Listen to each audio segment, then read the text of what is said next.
Hello everybody and welcome to another episode of Charismatic Misery. Tonight we're playing the mod of Chorus Straw, but it's been changed, transformed, and we're playing in the system and the setting of Frostmark the RPG, everything created by Marc. There's a content warning for tonight of bad language, heavy topics, gothic horror, and perhaps some gore. If this party is stupid enough. Let's find out. But I have a wonderful gang of players with me. I have Lady Illyria, our half-elven, and Megas played by Jules. Hello, welcome. Smile and don't punch him in the face. Smile and don't punch him in the face. Smile and don't punch him in the face. Fair, fair, fair. We usually have Amartia, our changeling druid, played by Cookie, who is sadly out on military duty, and we wish them, of course, well. But for now, will be NPCs like me. Nix of the Visani, our chief bard, played by Adriano. Hello, welcome. Smile and don't punch him in the face. Smile and don't punch him in the face. And starting with the shortest, we have Sir Jivkos, our undead paladin, played by you. Hello, welcome. Please, can I just punch the other one at least? I won't even smile. Oh shit, I've had a voice changer on this whole time? Well, that's awkward. Well, thank you, Heimo, for being here and changing that. It's especially spooky intro to tonight, but it's okay. So, guys, what happened last time?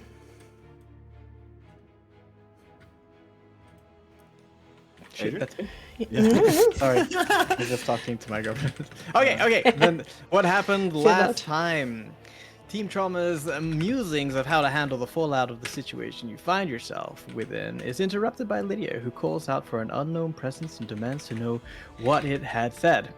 Pressuring her to spill the beans, she explains how she felt an entity visiting temporarily, but she suggests you have more pertinent things to worry about. On that point, Jivkos determines that the villagers are in danger of perishing from a severe fever whilst unshielded from the elements, and Team Trauma decides to at least carry the fallen to a major intersection. Lydia showcases her organizational skills, and despite your gripes with her, she seems skilled and motivated to save as many lives as possible. During the logistics of it all, and as Lydia attempts to distance herself from the party, Nyx attempts to nick the book from her, but sadly fails. Oh. Having finished doing the bare minimum of what your morality could stomach, you reconvene to figure out what to do next. Amartia wants to immediately leave to escape the fallout, while Sirius wonders if there would be a benefit talking to the Red Fang before leaving. Illyria promises to shield the party from Strahd, but the rest of Team Trauma doesn't want her to risk herself anymore, especially so Nyx. Remembering you can send messages, you agree that you should skedaddle.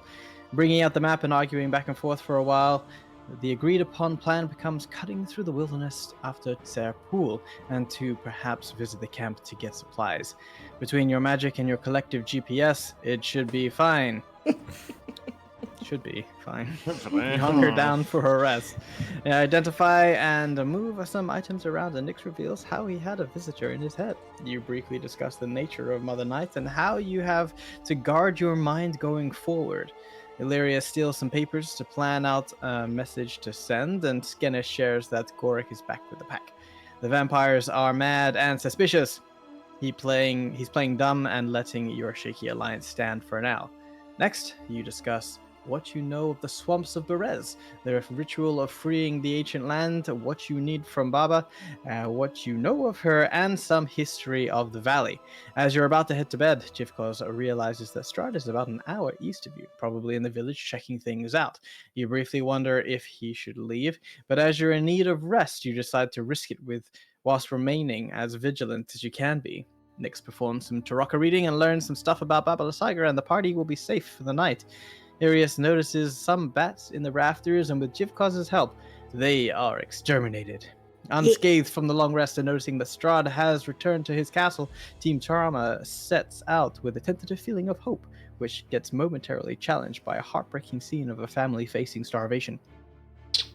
An uneventful day of traveling goes by, where Team Trauma leaves the greater village of Barovia area, moves through Milton and over its bridge, and you begin to begin thinking of camping at sunset is upon you an hour or so beyond the hamlet. Such is interrupted by the presence of Rahadin, who asks you to join Strahd for a glass of wine. You hesitate for a few moments, but in the end you acquiesce to their request.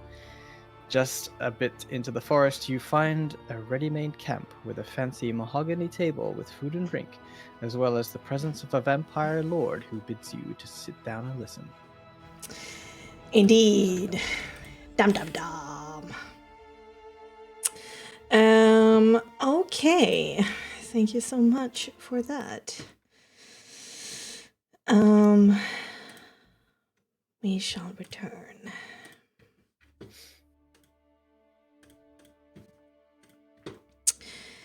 As we return to the mists of Barovia, we will momentarily depart from the present, which consists of a tense meeting with Strahd von Sarvich once more, to dive instead back in time.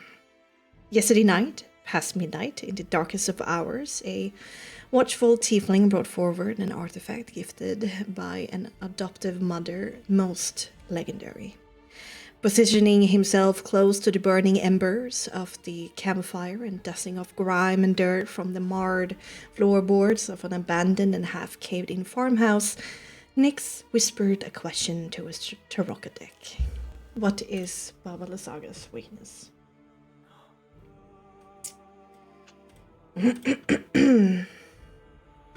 With heartfelt movements, you bring forward the expertly crafted wooden box from your belongings, and you carefully extract the black and white Tarokadeck from its silken pouch from within. You prepare yourself to lay the horseshoe spread instead of the normal cross, another layout you watch Madame Eva perform. Because tonight you're not necessarily interested in what was, only what is and what could be. Here, the first card reveals the current state of your focus, what the best state you should handle yourself in, what potential support can be found, what potential obstacles you can face, and what actions are the best for you to pursue for your benefit. It might sound like a bit of a workaround, but Nyx, you're certain that this spread will serve you better in the pursuit of an answer of your original question. Whilst listening to the light snores of Amartian Arius, the gentle rustling of Illyria moving about in her sleep, and watching the deathly pallor of Jivka's unbreathing state of unconsciousness, you silently and gently shuffle the cards in your hands. Then you spread the whole deck in a great arch before you, so every card is somewhat displayed. Hovering your hand over the arch, you sometimes sweep up and down. You pause to breathe and to focus. Channeling all the memories of Madame Eva in your mind, willing the same feeling forward she gave you whenever she read the cards for someone else. With goosebumps on your forearms and your neck, you close your eyes to let the third one open. Sound muffles. The edge of your vision distorts. Sense is restricted. For this moment, you're alone in your own little bubble of a world, with only the cards and prophecy as your sole companions.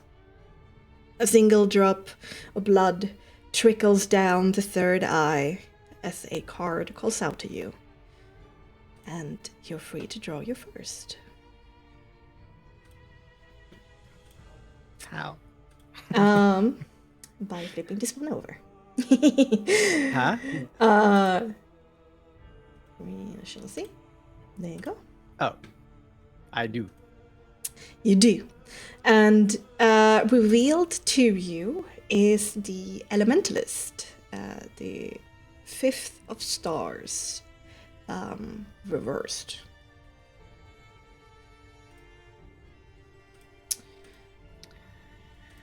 Okay.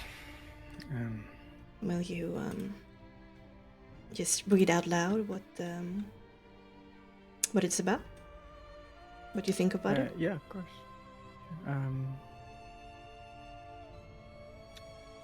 Why can't I find? Did we move the? It's Oh no, it's there. I got it. Okay, good.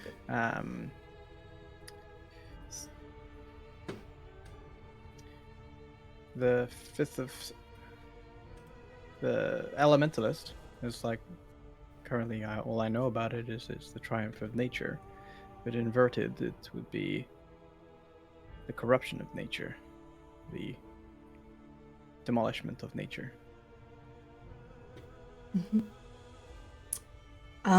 Which would be what I would consider to be Babala Saga herself and her role.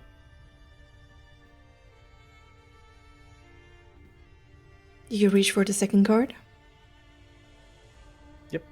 Alright.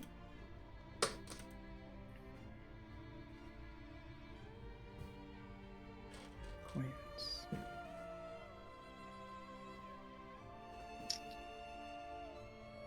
Our past and our state is with a swashbuckler, the number one of coins. Nix's knowledge of such a card is for those who gather resources, yet give it up freely. It is not inverted, so it would stand to reason that we are the swashbuckler. We are those who are attempting to gather resources, and resources could be interpreted as information or items or something that we might want to gain personally, yet give it up freely. Something that we might need to use or might need to, I guess, realize about ourselves and let go. But it does align with our objective of finding the vestiges as well as a skull. So it is accurate to who we are. I pull a present support. Alright.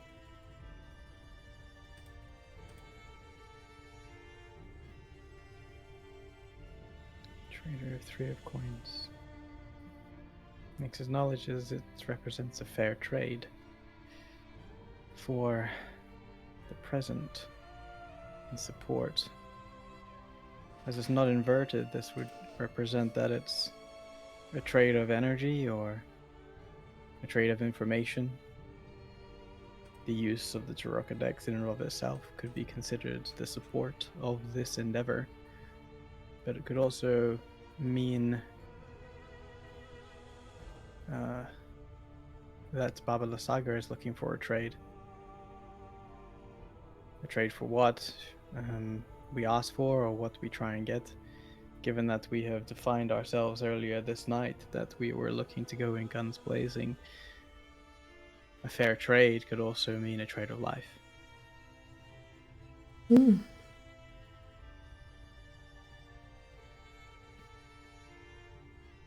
Okay. But with the idea, with the focus of Babala Saga, what is her weakness? Something that we might need to trade, something we find or use to weaken her. And remember, right now you're drawing these cards in the context of more the horseshoe spread rather than the cross, which is the second meaning of context. So the trader is a card that reveals an opportunity for some kind of support, if you would find it. So a weakness could be exploited as long as we find the item to exploit it. Something like that, perhaps. All right, the fourth card, the obstacle card.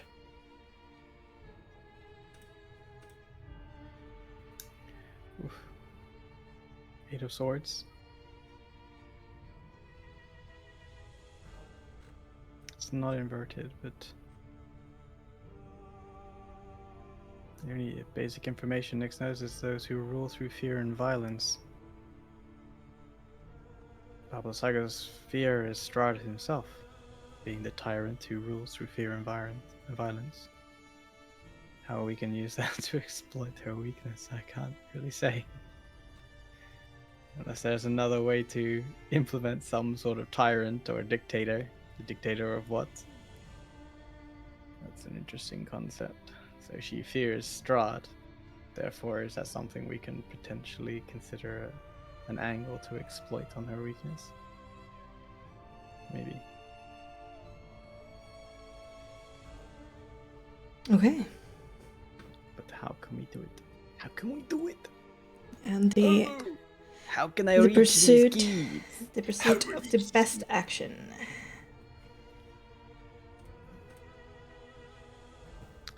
Future obstacle is Strado. Thief! Coins!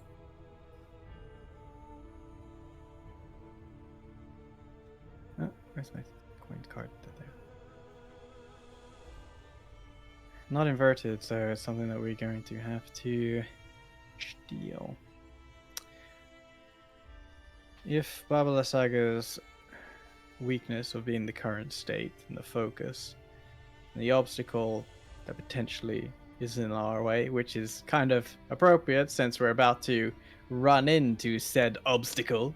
If only I had known this to be the case before we moved on.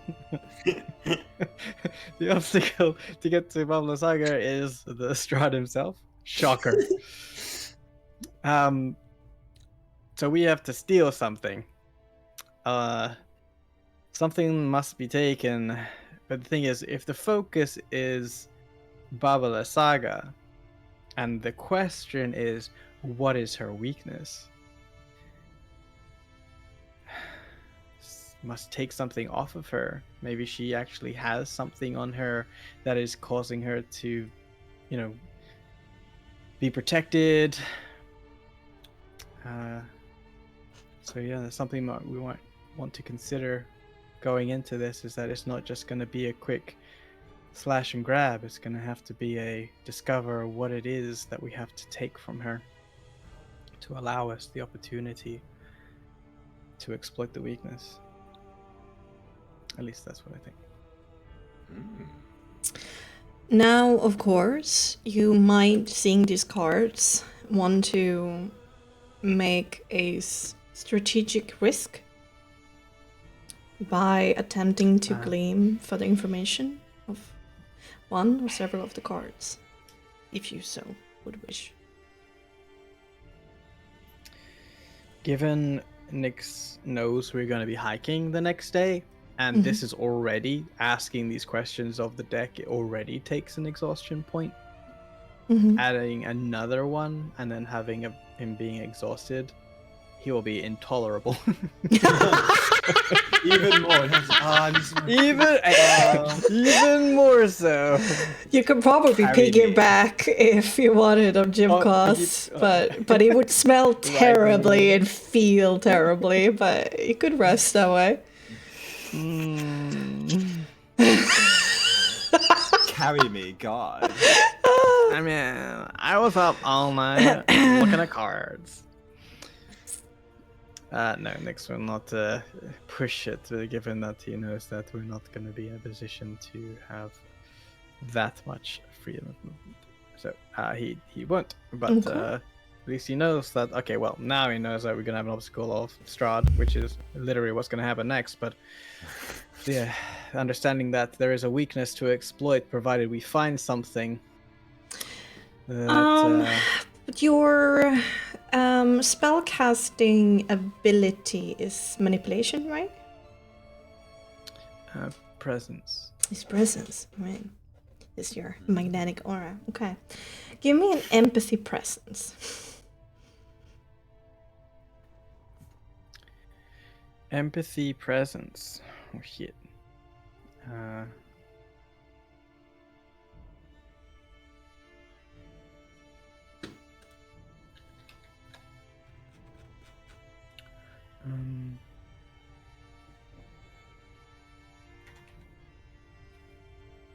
Nat 20. Oh! Holy shit! What? Holy Okay, I'm feeling safe. mother! Jesus Christ! What the fuck? Oh! Adrian! Boreas! Boreas! Commanding. Hey, forget about it. Holy! Hey, Holy what do you warriors. want? Hey, I'm walking in. Hey, I'm learning here. hey, I'm interpreting it. I'm reading the future here. Come on, forget about The it. Bible. Like, this was a ridiculously hard check to begin with. I was thinking of perhaps giving you some hints if you reached 25. But you did more than that, and the crit Gimme. 20 as well.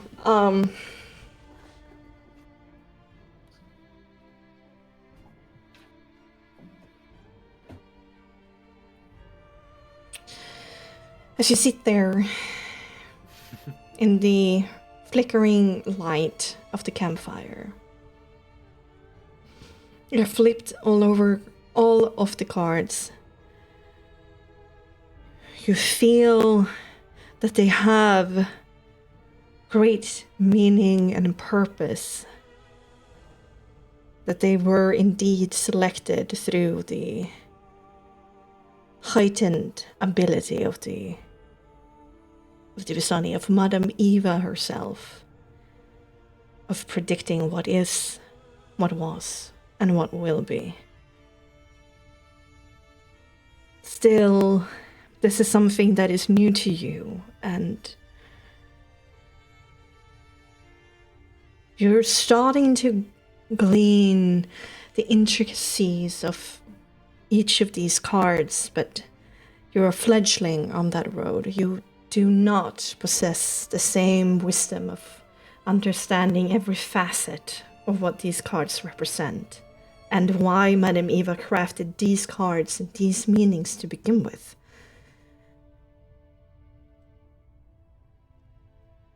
And you sense that there is... It's too obvious.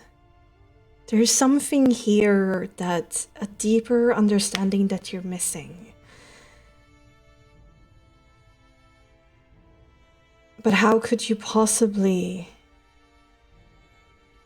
And that's when you feel it. A strange warmth pressing up on your back. Over your shoulders and slightly over your forearms, as if something is hugging you from behind. You feel and hear a warm breath on one of your ears. You can't see them, these arms that hold you from behind, but you do feel some kind of, almost like a mage hand, grabbing one of your wrists and turning your hand into, like, pointing out one of your fingers, your pointing finger, and placing it on top of the dictator. And then you hear Eva's voice kind of tickling your earlobe as this incredibly low but unmistaken whisper says,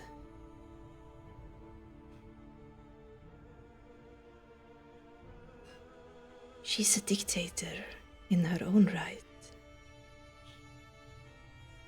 And she moves your hand over towards the trader.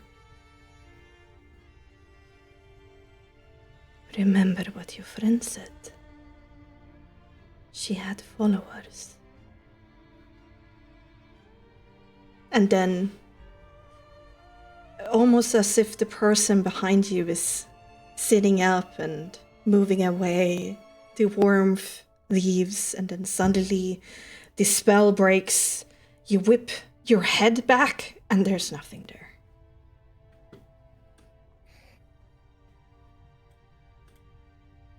Thank you.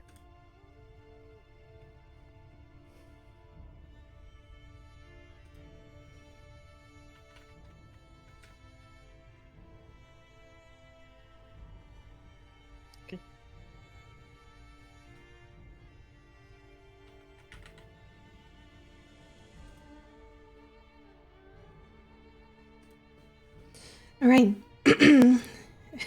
What is Nix's reaction? I guess he's comforted to a certain degree here. It's like the fact that he's managed to control the deck, the thing that his surrogate mother gave him or betrothed to him, like to an extent that gives him this much insight. He's beginning to believe.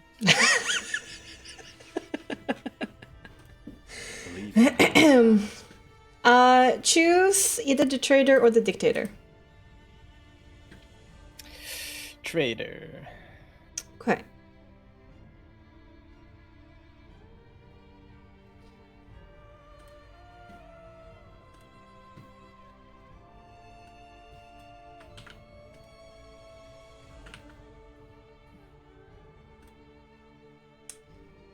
It's been updated.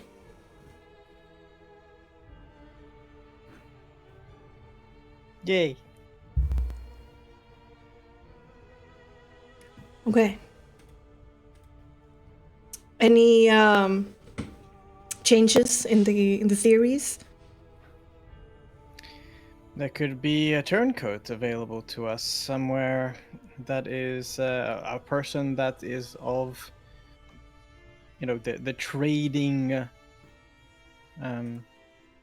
sort of market area. So it depends on maybe we can find someone near Perez or someone that was like treated poorly by Baba Lasaga, who knows of a perhaps weakness that we can exploit. Maybe even one of her actual followers. Maybe, but when it comes to a trader, like the Three of Coins, someone who is in that area, like someone who handles commerce, that we would want to be looking for as the support mechanism to find the weakness. Maybe I don't know, a butler. Chauffeur. Someone who has been jilted by the hag. Jilted. All right. Okay. Anything else to say or do? No. Okay. Then we shall depart from the past and jump back to the present. I'm crying. That was also really cute, though. Madam Nix. Oh. This was like, Illyria, are you still awake? What? So like, warm presence behind it. Yeah, I mean, for in the moment you might have thought otherwise, but then it felt too weird, and of course the voices, unmistaken. Mm-mm.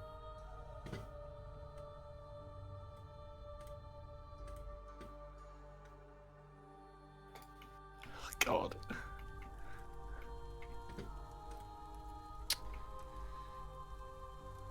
Okay. Strahd demands that you sit down by the firelight. Harmardia needs to tackle Soul back into her shirt pocket and basically strap him in to prevent the little insect from charging in for blood. And like forcing him down there a little bit with panic, but she looks to the rest of the party for direction. Iria's complexion turns pale as his eyes are glued to Strahd. There's a sheen of sweat on his forehead as he fights down an urge to cast a spell. Noticed by how he holds his left hand down that shakes, and sometimes his soul mark on the top of his palm lights with energy. But he fights it down, this instinct, this urge. Because I'm quite sure you would keep half of your attention on the Vampire Lord and half of your attention to Rohadin, who you notice walks calmly quite far away, but still in eyeshot around all of you to post himself somewhere behind Strahd, watching his back as well as you. Even if he is without his swords, you won't underestimate him again. Next, an explosion of dopamine flood your system. There are other forces attempting to calm you down as well, rising kinda in defense, but the effect cannot be wholly denied, and there is a wave of mirth that infects you, despite your reason wishing otherwise. And Illyria, a knot of anxiety, disgust, adrenaline forms in the pit of your stomach. Before you is a battlefield you fought in before, and one you might fear more than all others who have come before. But you must ready yourself for this skirmish as well. Team Trauma, how do you react?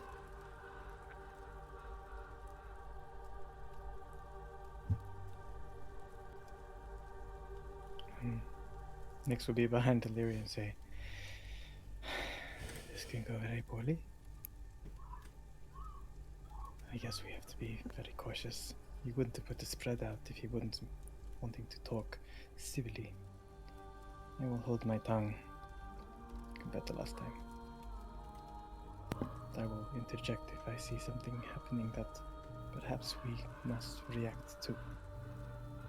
Here I think he is wanting to talk to you, and not us.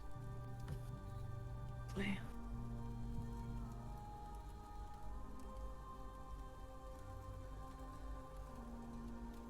Count Strahd, it's good to see you. There's a second when his eyes kind of narrow, but then his face kind of relax. He sweeps his hand again, pushes the cloak to the side and kind of wraps it half over one of his arms in a practice kind of courtier kind of movement.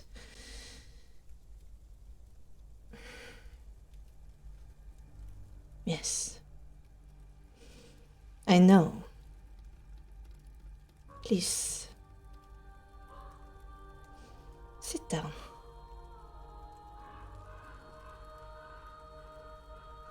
She watches him carefully and will take a seat.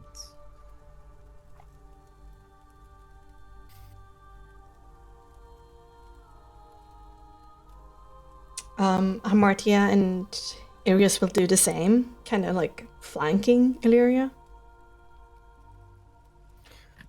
I think Jivkos would probably be sort of standing one arm over the other, and his claws will almost be digging into his own sort of arms in a way to make sure that he doesn't do anything, but he will stay standing behind the party, almost in the same way Rahadin is, half keeping, of course, his attention to the Vampire Lord and half to his right hand behind him. Mm-hmm. I'll stand with Jivkos. Strahd will give you both like an intense look. Of like It'll be very much mirrored. Okay. Next, there is a pull of wanting to make him happy. Submit.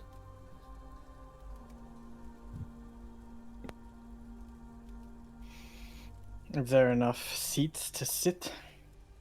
Mm-hmm. Both Hamartia and Arius did not sit immediately beside Illyria. Like more slightly to the sides. But like they're not calm or relaxed. They're both extremely tense, like ready to like spring up at any moment. Okay. Nyx will feel this action, and in reaction to Strahd's glare, and in an effort to cut the tension, he goes. He pretends, he uses his abilities to control his body language to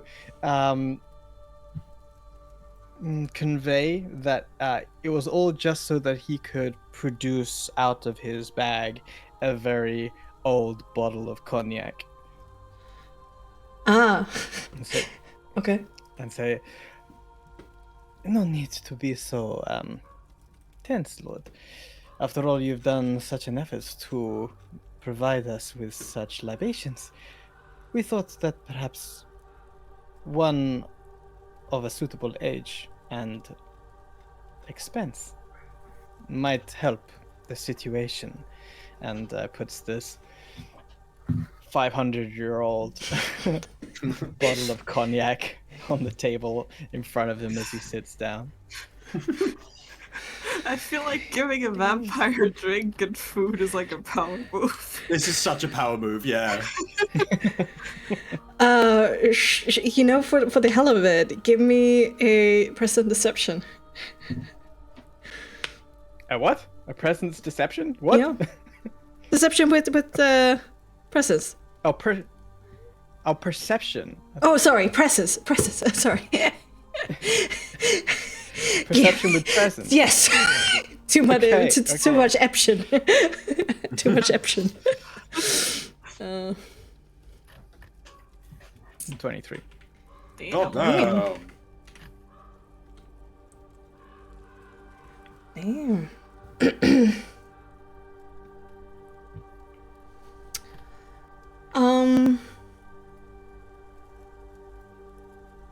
There's like a cool kind of at first expression that watches you, but then there is this shadow of a smile that plays on one side of his face, and a little bit to the tension in the shoulders drop a tiny bit. He mentions over to Helga with this quick nod, and Helga, she's looking at the ground. She's not looking at anybody, and despite not actually seeing this, immediately springs into action and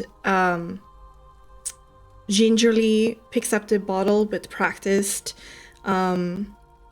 subdued movements with only a little bit of flair, and she uncorks it, sniffs, and she takes one of the goblets, pours a tiny bit, and tastes it. She stands still for like a good 10 seconds, and then there's this very quiet and low. It's quite good. There is a small, like, movement to Strahd's eyebrow as it goes up a bit, and then another nod as Helga serves him a glass of it. And Strahd does the same, like, smells it, tastes it, looks at the liquid from some distance, and there's definitely this look of, that's nice. You ought to be after 500 freaking years. I appreciate this. It's about as old as fucking Jivgos. And there is a full, like a heartfelt, small smile on his lips, as he considers the liquid. As that happens, Helga has been uncorking a bottle of the red wine at the table, of a good year of Red Dragon Crush. And she would go over to each one of you, starting with Illyria, and offer you a silver goblet with it.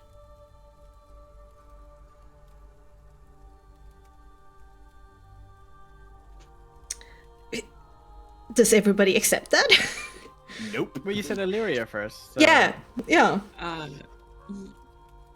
I'm getting a drink, right? Yeah, of a good year of Red Dragon Crush. She will accept it with like a polite nod and a soft thank you.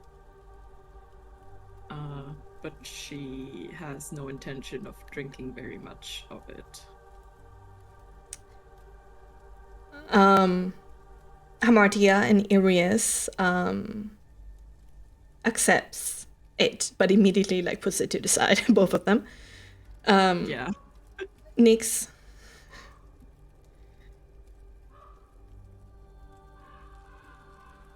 Does Nyx take the... Sorry, I was interrupted.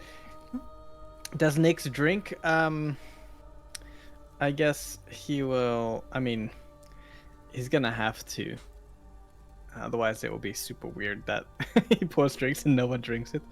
But he's gonna drink ever so slowly, like a very, very small amount, but make it look like he's drinking more.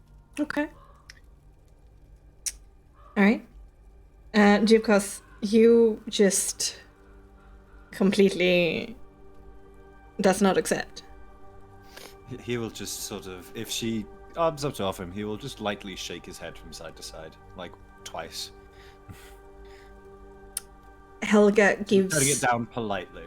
Helga gives you a look for a second of, you fool, like disappointment, and then she doesn't force it. He looks alive, so I guess I get that.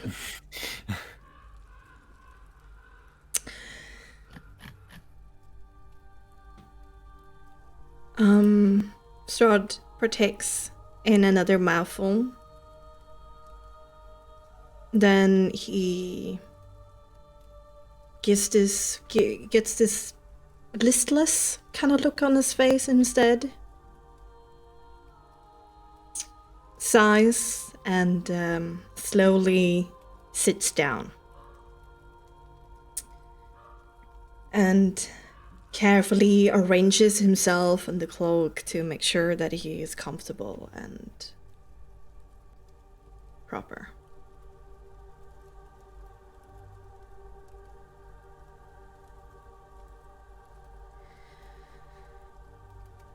I must begin with congratulating you all. If you were aiming to become mass murderers, your attempts have been admirable.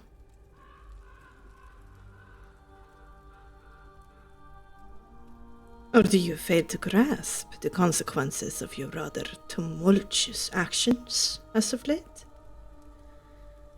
Have you stopped and wondered how many will risk death now because of you? How many will starve? And this foolish hope you've been spreading, how many more will meet their end at my gates until your bloodlust have been satiated? Murder ought to turn your stomachs, but it is getting easier for you all, is it not?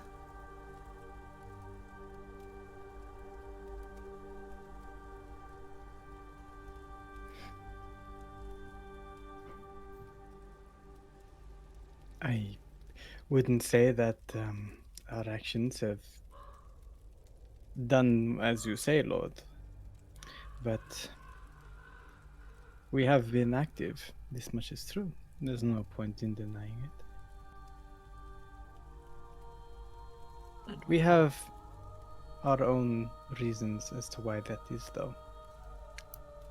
Illyria?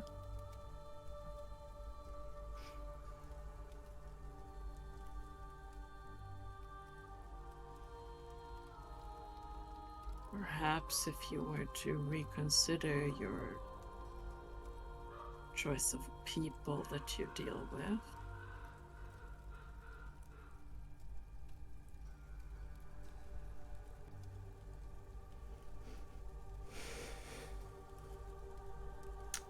I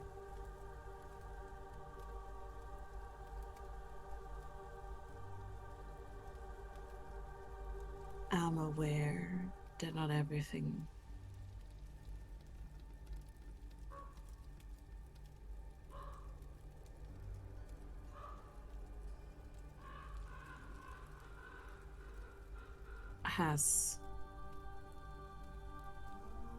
I'm aware of the consequences of what we're doing, yes.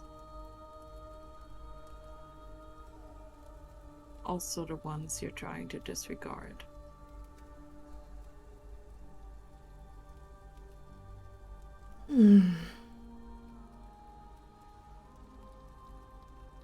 So, when you do look yourself in a mirror, it's not total deception that you see.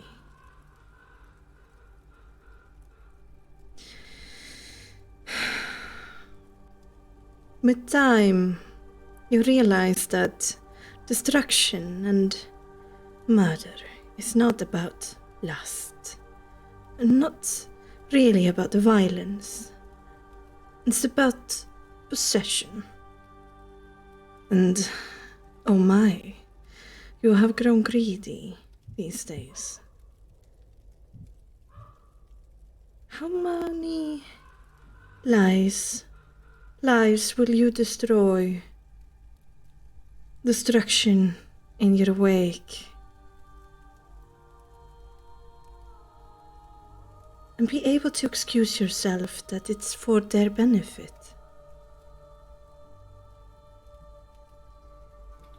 Be careful. You might whisper that I'm a monster. Are you not? I am necessary.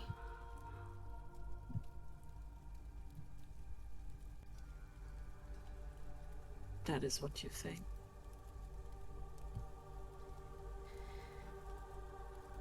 I guess true perspective comes with respectable age. Children, the removal of that stone have unleashed a series of events of the gravest of nature. If it wasn't obvious to you, the Barovians are dying out. I might have grown a bit tired and bored in my stewardship within these damn misty walls. And I told you before, my sweet, about my gratitude of waking me up from my slumber. But this, the stone, Lydia, the village, all of the meticulous planning was in service of saving their ungrateful skins.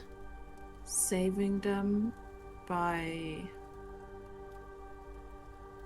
forcing them to do her bidding, controlled by some parasite? It was a desperate and temporary solution to bring the village into a state that could be salvaged. I knew the worms couldn't remain within them for too long or they would die from the strain. It was a necessary sacrifice for the greater good. And how long would that sacrifice have lasted?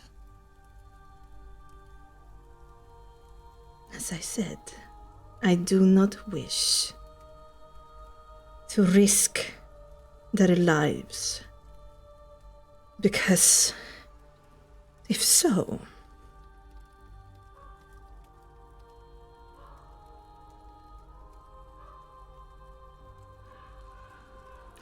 we would be in a very dire situation.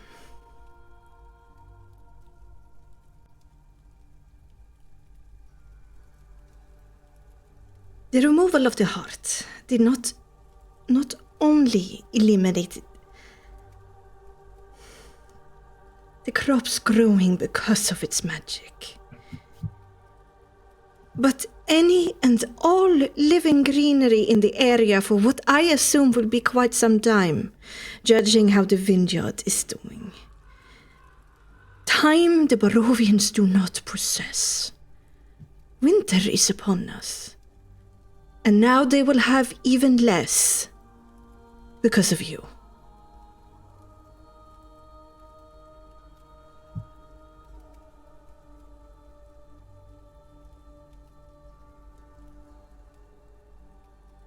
And now, what you also must weigh on your conscience is what I am forced to ask the Vistani to do.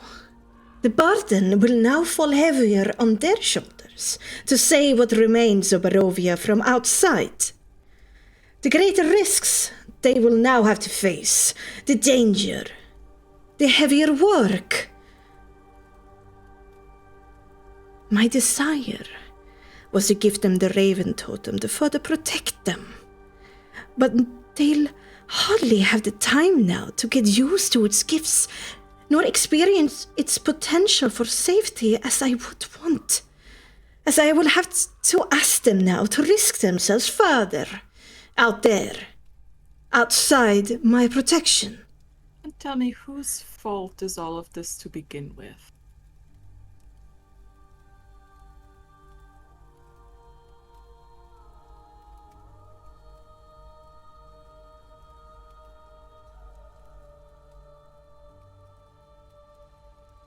I don't know how much you know of your previous life, but I'm staring at one of the people who hold the ultimate blame for what happened. She conspired with the black eyes and with my brother towards civil war, and everything broke after their betrayal. Your betrayal.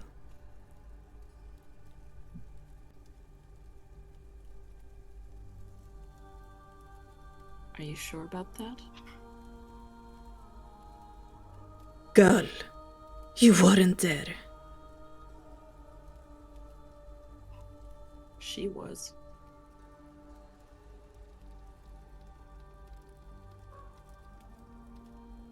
Yes.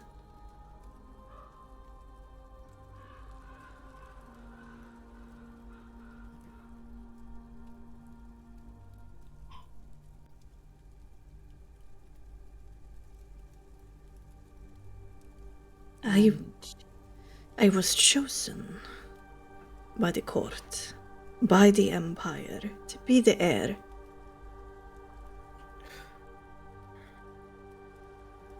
I was taking control. I was in control. And they took it from me. And all of this because of those who should have loved me the most stabbed me in my back. Why? You're not owed any love from no one. Not even family.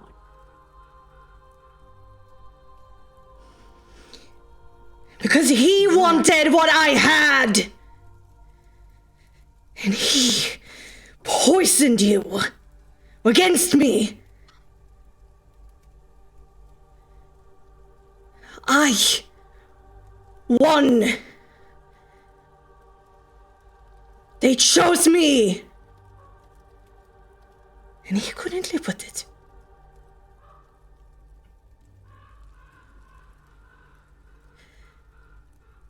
I couldn't live with it?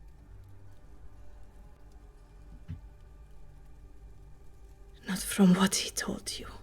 Not from poison he gave you. He forsake his honor, his right to the name Zarovich.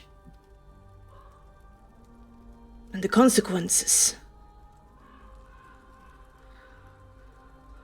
they were all his and all yours.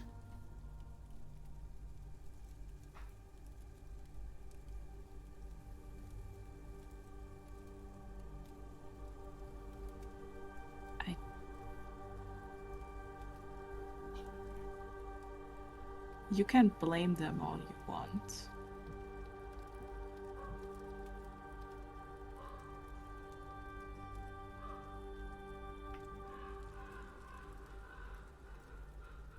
But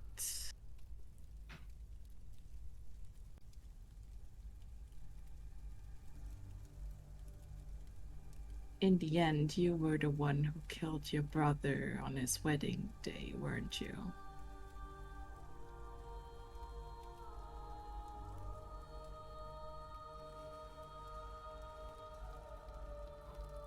He was plotting against me again.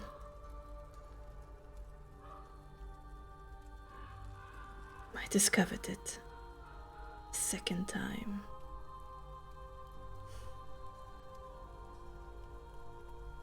I thought he learned the first. But my mercy was spent. At the second uprising.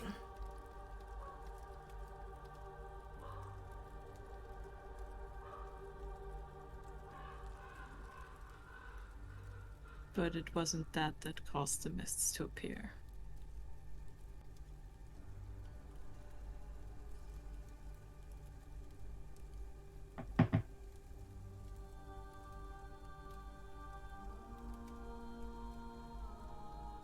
He looks away. For all of this time, he's just been staring at only you, Illyria, with his unwavering gaze going between condescending to angry.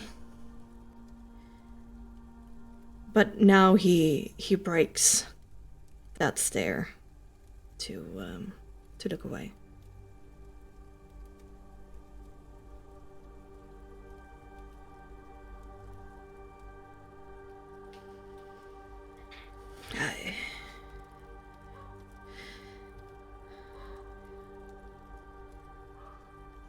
I do not... Doesn't matter. I think it does. It won't change anything. And his gaze returns towards yours. Well,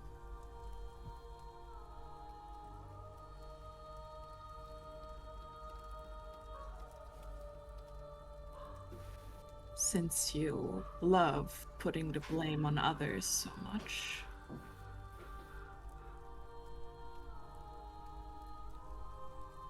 you weren't quite yourself when you did that, were you?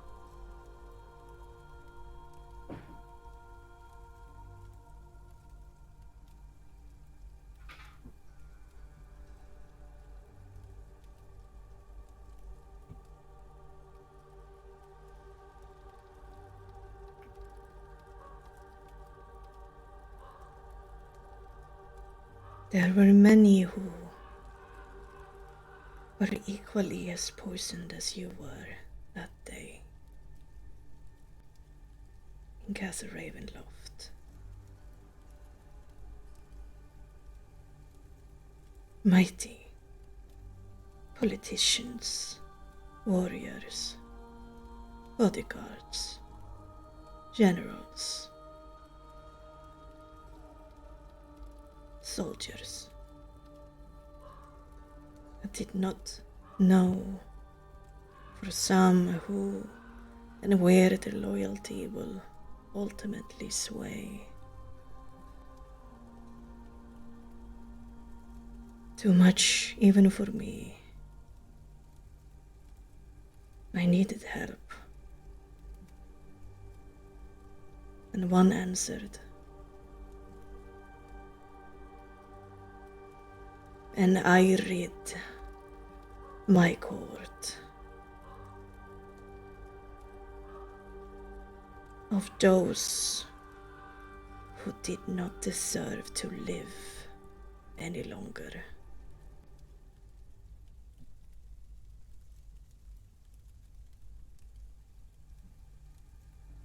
You. I was planning on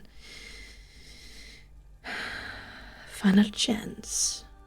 Perhaps some time away would rid you of the poison. But you did not give me the chance to help you.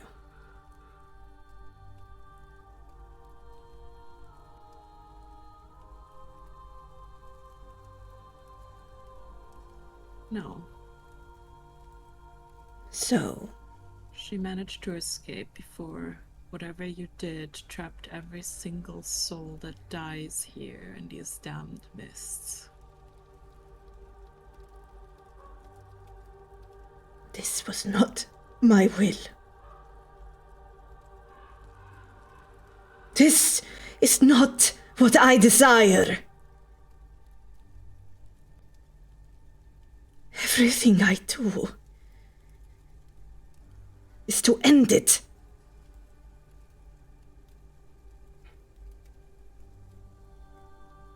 So, speaking of chances,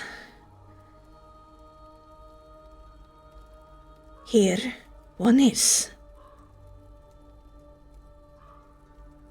Will you see reason? Or will you continue down this road?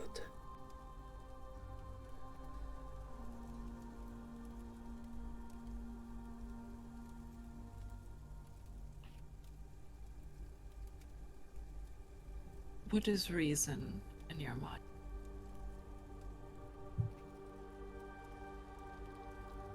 Because in the end, and perhaps we have lost sight of that goal, what I want to do is rid Barovia of its curse.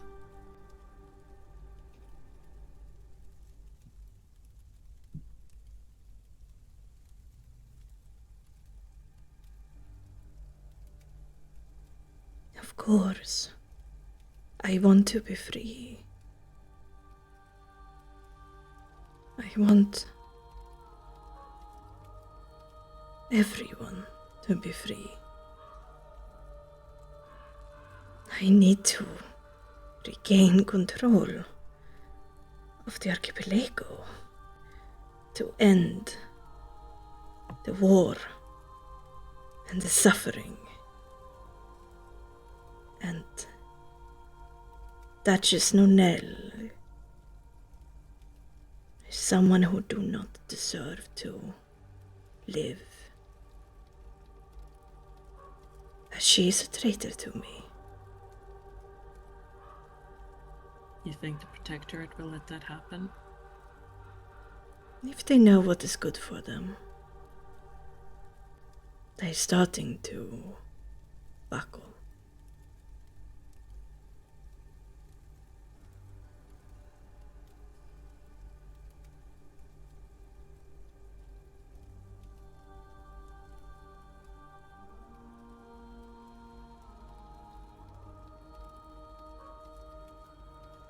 I want to find a way to get rid of this curse.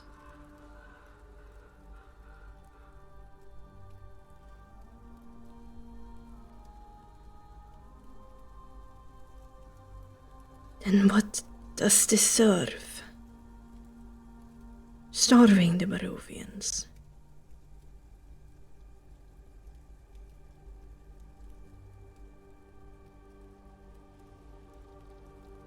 This didn't go like I hoped it would.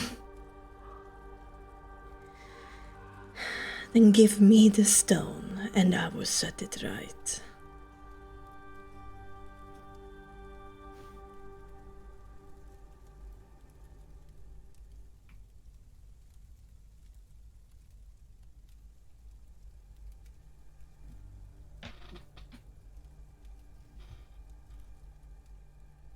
That's not just for me to decide.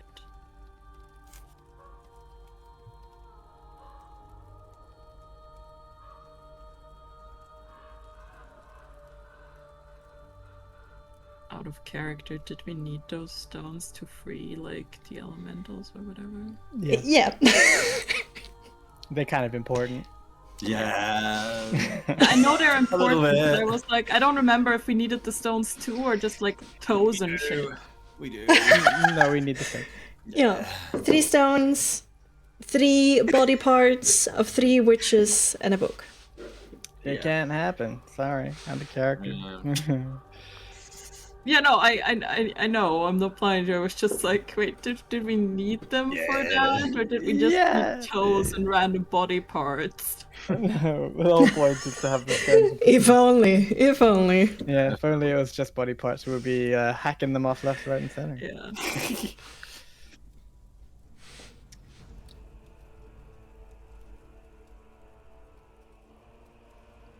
I don't think we can.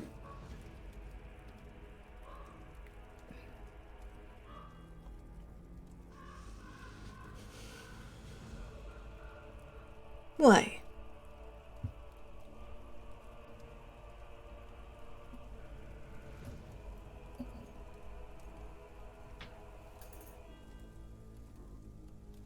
It won't end the curse.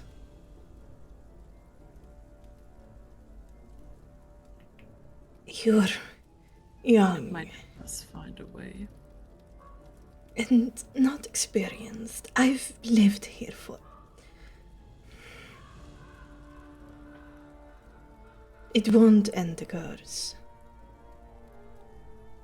Or else I would have given them up.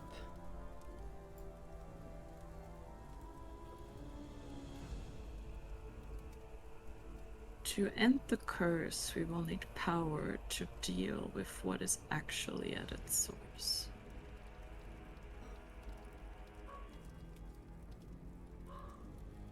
Darling,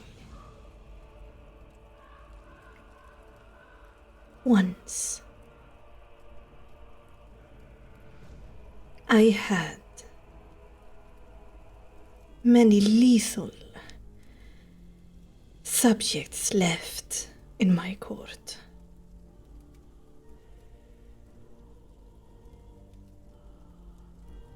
And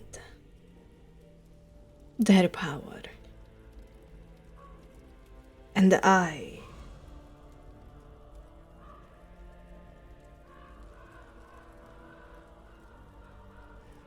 a good general, a good ruler, knows when a battle is futile.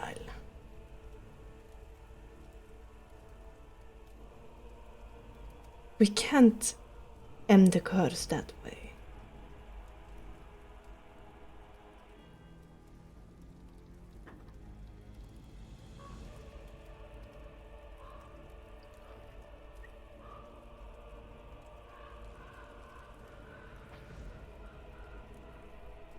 So?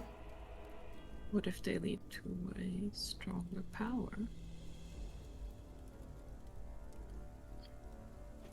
They are within my control. I have their power. It is not enough.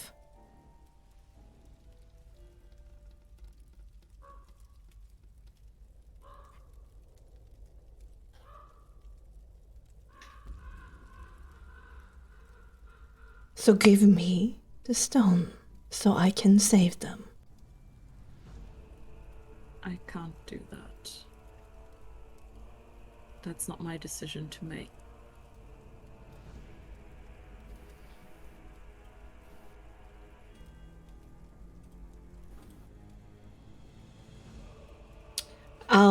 Strahd scowls. and angrily looks between all of you. Like, make her see reason. Nyx like sees it and looks to Strahd and has a kind of not like arrogant, but more like a playful whimsy because of the feeling that he feels, and says, "You have her answer, Lord. Unfortunately, this is the state of affairs. You have asked, and she has declined you.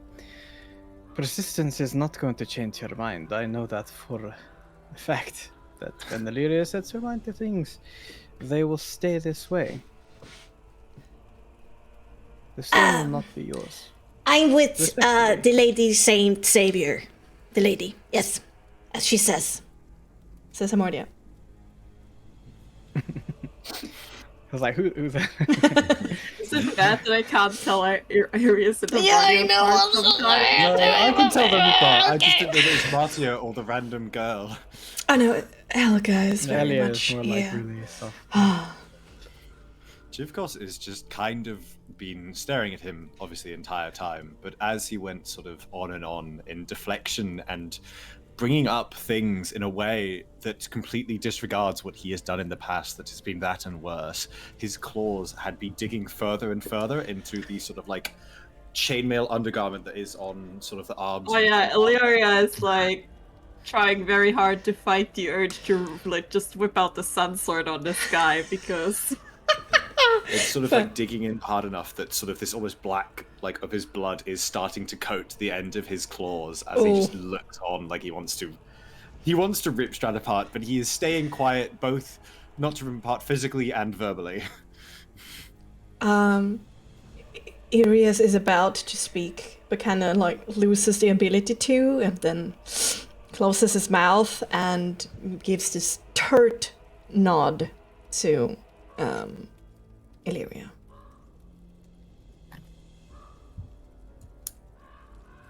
And Strahd is looking more and more upset and disappointed with each point of reaction, and then his rather stormy expression returns to your face to stare at you, Illyria. Illyria kind of just stares back.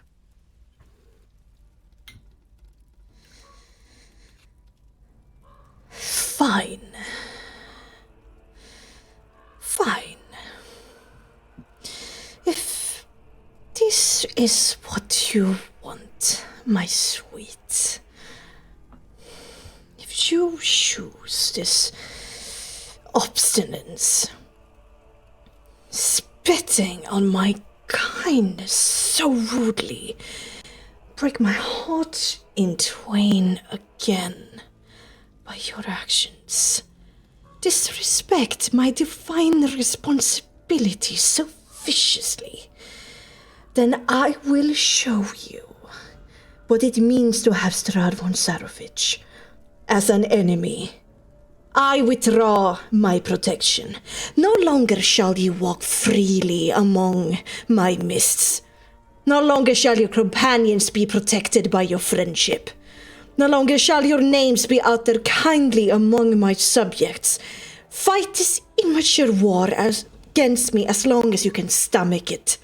Struggle stubbornly until you lose your appetite for misery.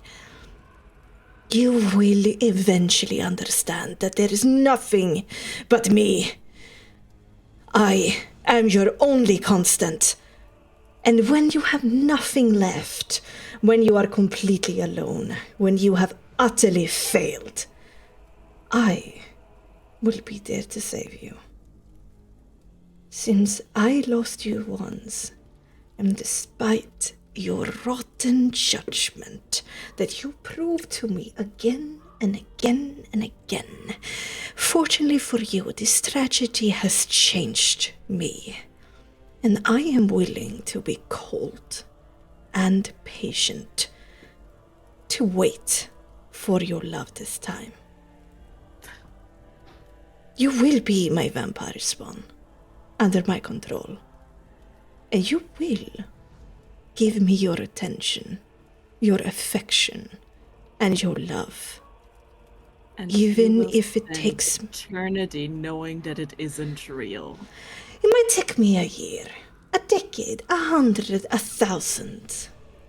I can wait. Yet, I can be merciful. Before you lose everything dear to you, if you would wake up to realize that all of this is futile, there's a chance to still save them. Give yourself to me willingly, and I shall stop hunting you and your companions. Have I made myself clear? Lady Illyria Fettermore. Clear like only a tyrant can.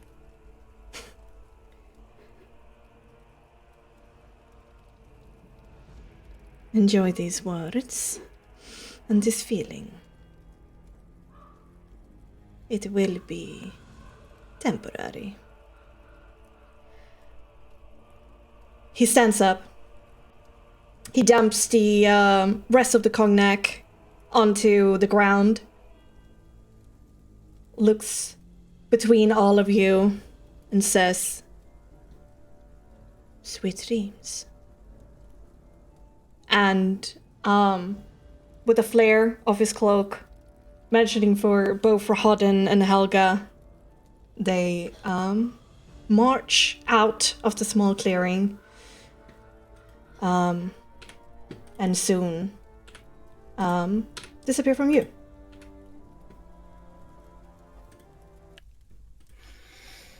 What about all the food and drink? They remain. They remain. Okay. Oh, well, that went better than expected. God, he likes the yaps so much. You are all so very lucky that I did not jump across that fucking table. Get your chance. just Don't like worry, everyone. I was very close to pulling out that sword. I look forward to the day we can plunge our claws into his chest. But you heard him, we have lost our protection. Was it that much to begin with? Other than, okay, walking in some places and they're saying, okay, it's Lydia, leave her be. We had already resigned ourselves to ensure that we are working against this tyrant. He said a lot of bullshit, to be honest. A lot of, woe is me, I'm the victim, I'm the one trying to do everything. They did Yes. everything to me. It's like, he's the one who just couldn't keep it in his pants, basically. He's the one who cursed this land, and he knows it. I don't necessarily think that he cursed the land personally. I think that is No. Mother Night. No, he did But- not curse it personally, but his actions. His actions obviously exacerbated the matter, yes, absolutely. And maybe he made a deal with Mother Knight's, in act of vengeance or something, but the fact remains that his reasoning that, oh, he's helping everyone and it's only temporary, blah, blah, blah, blah, blah. Enslavement is not temporary, never is. That is beyond enslavement. It's more than that. But it is good that now he has shown his true face. Now Even we can if he stop always dancing knew. around. No But more it also wasting time. means we need to hurry up. Yes. We must steal whatever we can take from here. Yeah, I mean, of all outcomes, that ended quite well. And I'm starting to feel like quite a lot of bloodlust.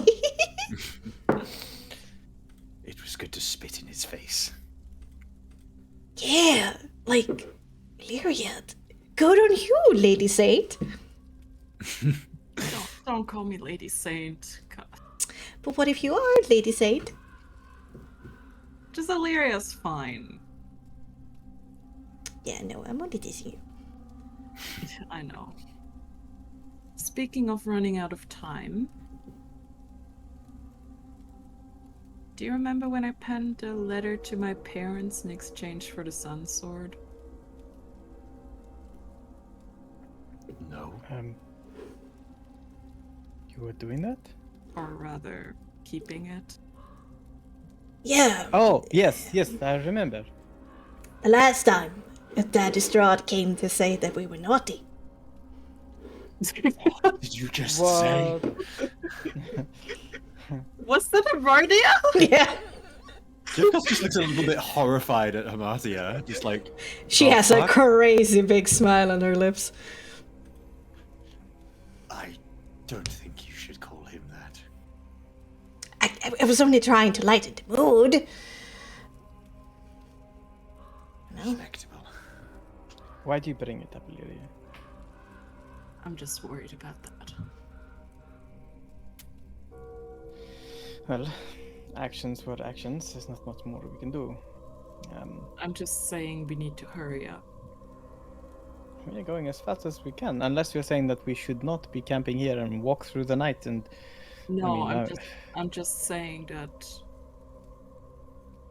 Not that things weren't serious before, but they certainly got a whole lot more serious now. Well, I agree that maybe we should hurry. I agree that we are taking our time and not exerting ourselves in the interests of actual swiftness. We have abilities that allows us to traverse the wilderness far quicker if we were to lean more on our soul usage. He looks to Hamatia. Yeah, I can do that. What's the time of day right now? It's like getting close to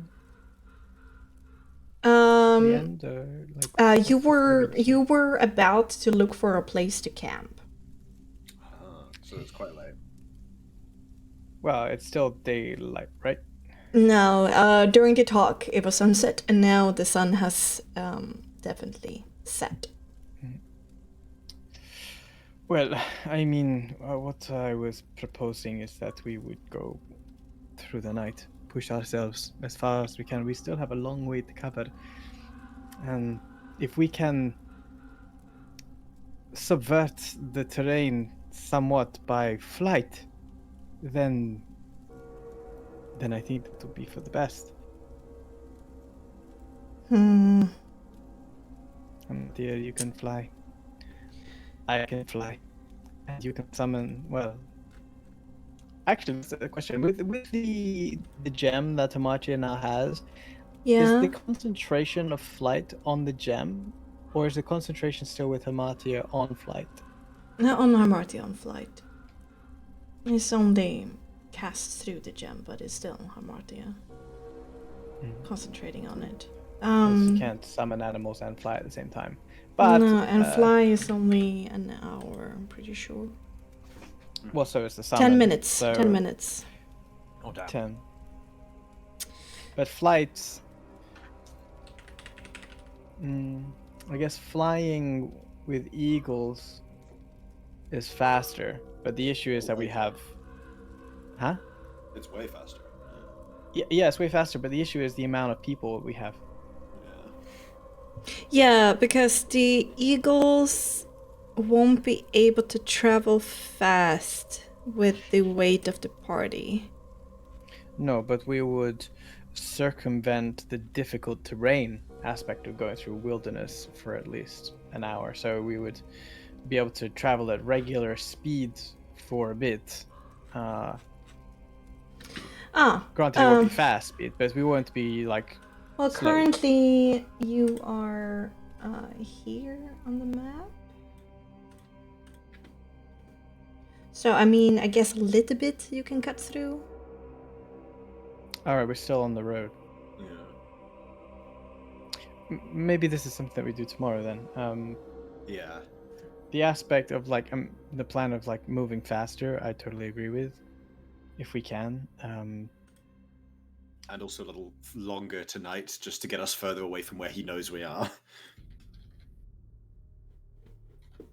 but I don't think that really matters. I mean, he can always find us. It's his land.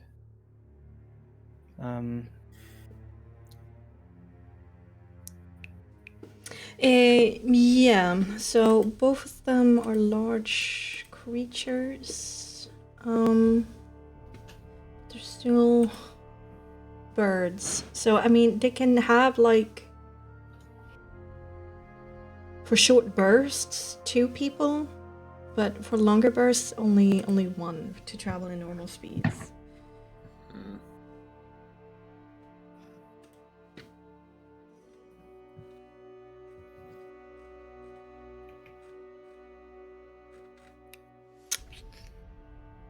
And yeah, Ron is 16, which isn't the highest. So 16 times 5. But we could also go with the aspect of like non-flight, but something that can move through forests fast. Yeah, so 80 kilos. Yeah, so they're basically able to carry 1 person and carry, like, be in normal speed for travel purposes. Yeah.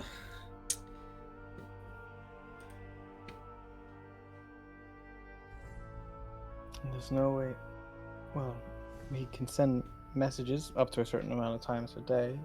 The giant elk can carry 2 instead, but she can only summon 1. Which doesn't resolve the issue.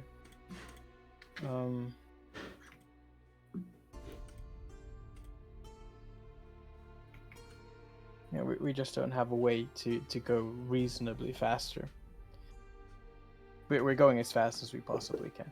Yeah, I think we just kind of need to slog it and then use those for... Yeah, the only thing is to just not sleep. You can also walk slightly faster, but then you lose the ability to keep an eye on your surroundings. We get a negative, or I think it's impossible. I think you are automatically surprised, basically. Let me double check. Yeah, just a trade-off, I suppose. Yeah. Because your passive perception is decreased, therefore surprise is very common. Yeah, I don't think we can go any faster. Yeah. Reasonably, we can go minorly faster, but we've already come up with the best possible route. Yeah, you have -5 penalty to your passive perception, so it's easier to. And we're kind of going to be, steering clear of a lot of civilization for a bit. So maybe it's not the worst thing if we go to our current speed. Yeah. But here's the situation: is like from Nyx to Illyria asking about like this ladder. Why is speed now a factor? Why right now?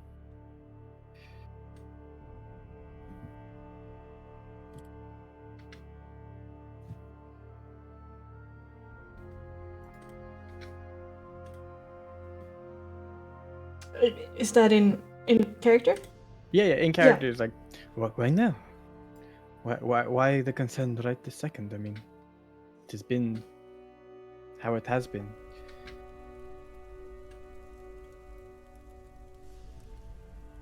Jules? Is your mic Sorry, broken? was it aimed at me? Yeah. Oh, yeah. Yeah. What do you mean? Well, you're putting it up now. I'm just curious, is there something that has changed? Like since you sent it, or why is it important? No, I mean, it hasn't been that long, but we are talking about 2 rather powerful mages that might be on their way here. Yeah. Would that not be a welcome addition?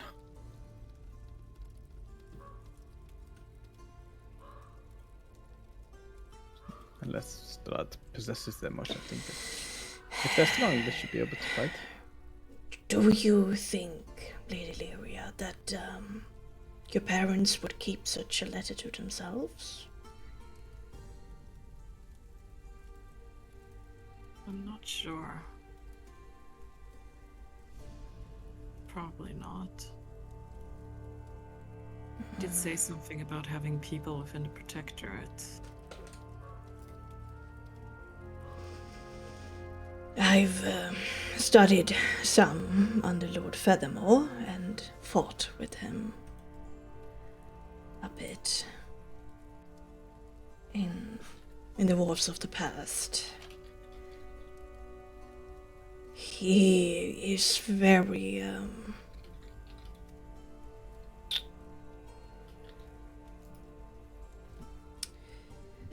friendly to the copper beads, you know, rushing elbows and shoulders and all of that. I think if you would be in danger, he would probably seek as much aid as he could. It's his child, after all. Who wouldn't? And Lord Furthermore do love you.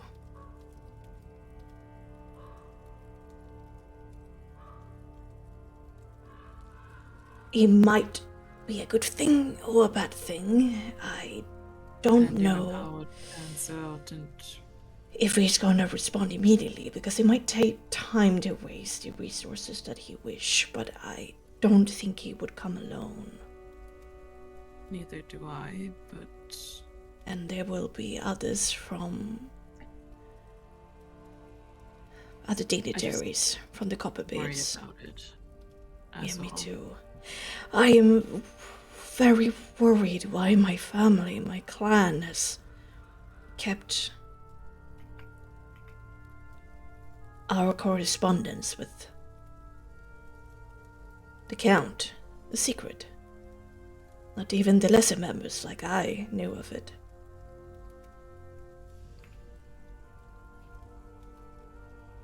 I'm quite concerned of what it might mean in the upper management of things, what they're plotting, what they're thinking. But perhaps they might be willing to... Well, either they think they can deal with him, Indeed. or they think he's the lesser of two evils with whatever he might be promising them. Yeah. It's getting harder. The war with Dr. Nonell, there's been a lot of sacrifices, a lot of death. I know.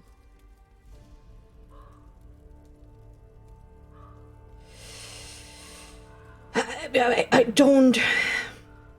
It might speak against me, but I would wish to finish this before they could meddle.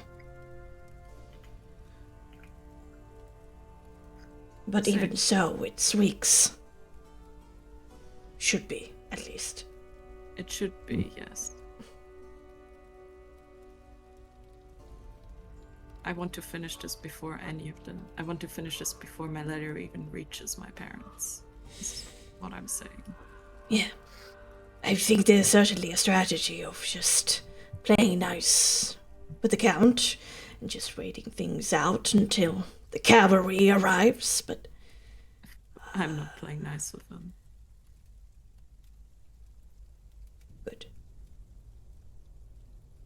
We've made that choice. I've been God, there. did it feel good to tell him that. Good. Very good. I've been there before.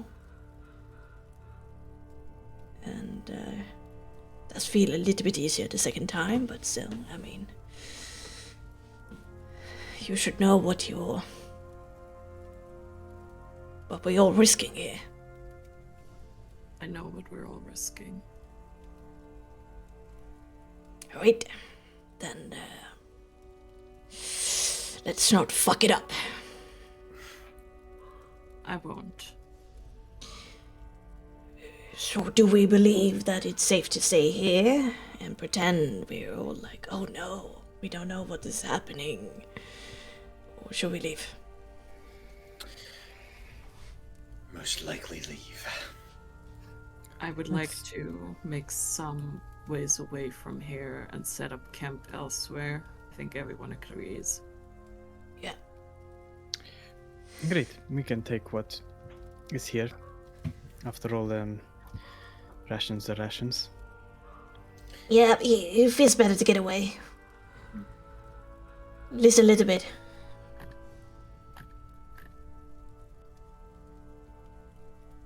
We go. Okay, you take the things. Do the goblets look like they're any good? I mean, the goblets do remain. They are like pure, like 83% work silver, polished with decorations. There is goblets for 6 people, a carafe, and then 5 silver serving trays. You can bring those with you if you would want. If it can get us stuff, it might be useful. Might as well. Yeah. Stuff it in the bag. Silver's not too heavy. And if it's silver, you know. Ah, Yeah. Mm. Yeah, silver can make a Alright. lot of things. Yeah. Silvered weapons, for example. fair. It's work silver. Silver as well. If we can actually find a blacksmith. They're all dead. that now. is willing to work with you. I did was told, maybe. By the end of it. There is also Grigory Strum the Ninth in Kresk, who gifted Aspida the full plate armor. Fuck it out. Dad like armor. But it wasn't he who had created it. It was his predecessor. But Oh, yeah. he does have some skill. Shit's expensive. Yeah, I mean, it was an heirloom for sure. Yeah. Okay, all right. So you leave. Like half an hour, something like that. Push a little bit ahead, but not enough to like get an exhaustion Yeah. Yeah. for the next day. Okay, for sure. And between Hamartia's, Jibkos, and Nyx's knowledge of this area, no problem. You're basically 2-3 hours away from the Hangman's Crossroad at that point. And you do walk a little bit further into the wilderness for this particular camp. All right. Before we go for those things, let's go for Shipwreck in Real Life. Yeah. We do. We fill the Grab your drinks eggs, grab your chocolate milk, and fuck. then pet your pets. put your eggs in your chocolate milk. Oh, God. No. Solicitor. None of that. Okay. I'll be right back. Shit. Listen, I'm someone who has great ideas. I am a culinary genius.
Okay.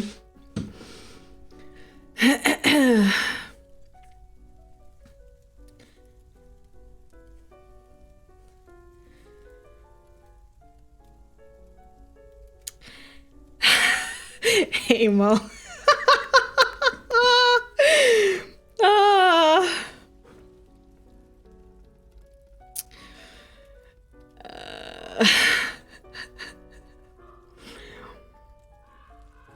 Jeg bare klirret av det, ja. May your feet for an old man. Yikes. It would be a pretty dark future.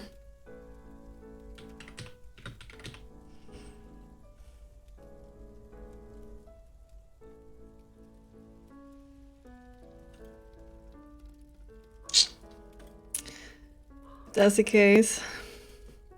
It was so fun.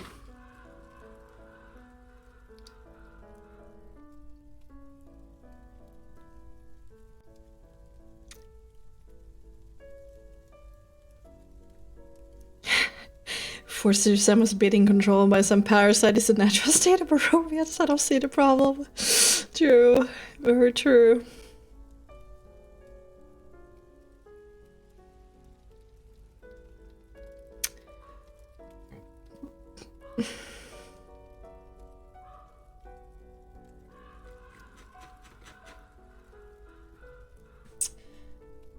Um.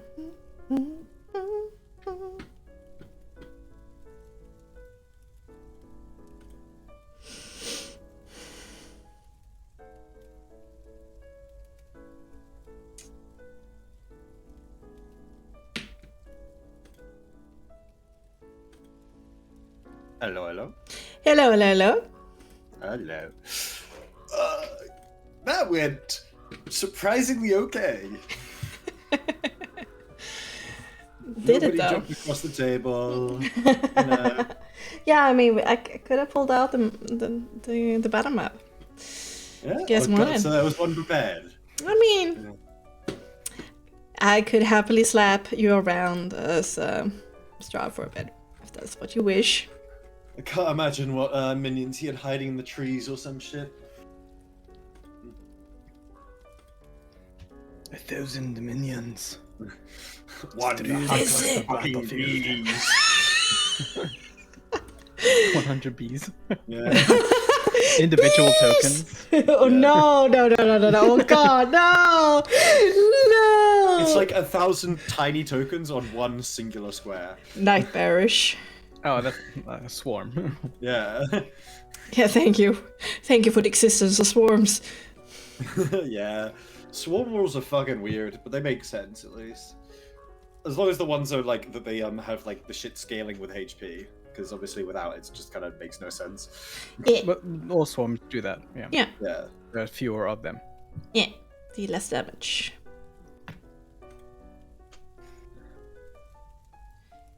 For sure. Faux show. I think our next endeavor or two is just going to be getting to fucking what's the place called? Perez. Yeah. Shouldn't Also, you know? I don't have the image of Perez from before anymore. Isn't it Discord? Didn't Oh, I was send it it on in our Discord? in Oh, in yeah, our 'cause they would've DMs? compressed. Yeah. Yes. I was like, where the hell is it? Go for search, has link embedded file, choose file, I'm pretty sure. And then it should show. I found it, yeah. I'm just gonna pin it. Yeah, that's a good idea. Good That's an idea. easier idea.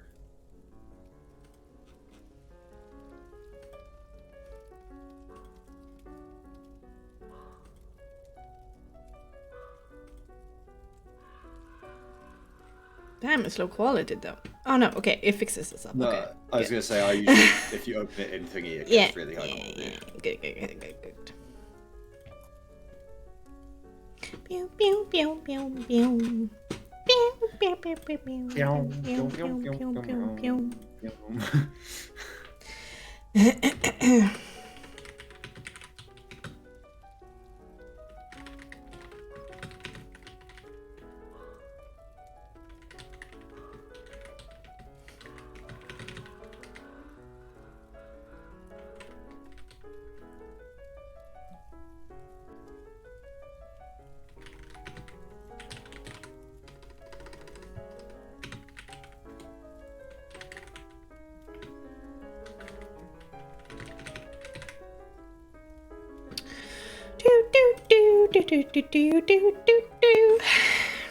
You're just jamming out, gonna pull out the guitar. This Anyway, here's Wonderwall. Oh no! God. Anyway, he's Weezer. Fortunate son. Fortune sounds good though.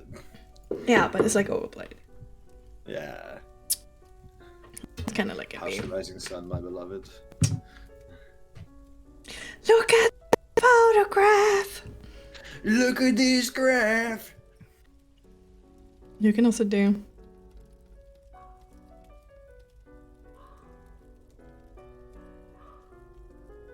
What's on the soundboard? This, what is this? Oh no! 4 seconds! Stop! Hopefully it's That's on the the soundboard. Yeah, that. Hey, I can't be Yeah. blamed. It's on your soundboard. Well, it's under Yeah. 5 seconds. I think it's fine. Okay.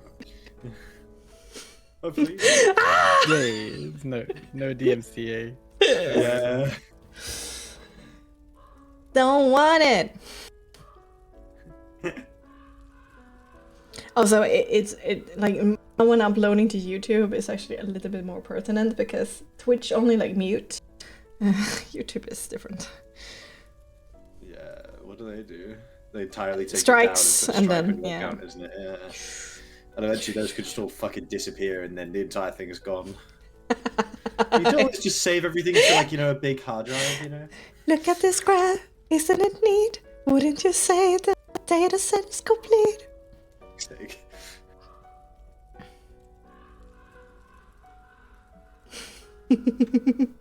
I wanna be where the accountants are. I wanna see them crunch some numbers. I don't remember this part of the song.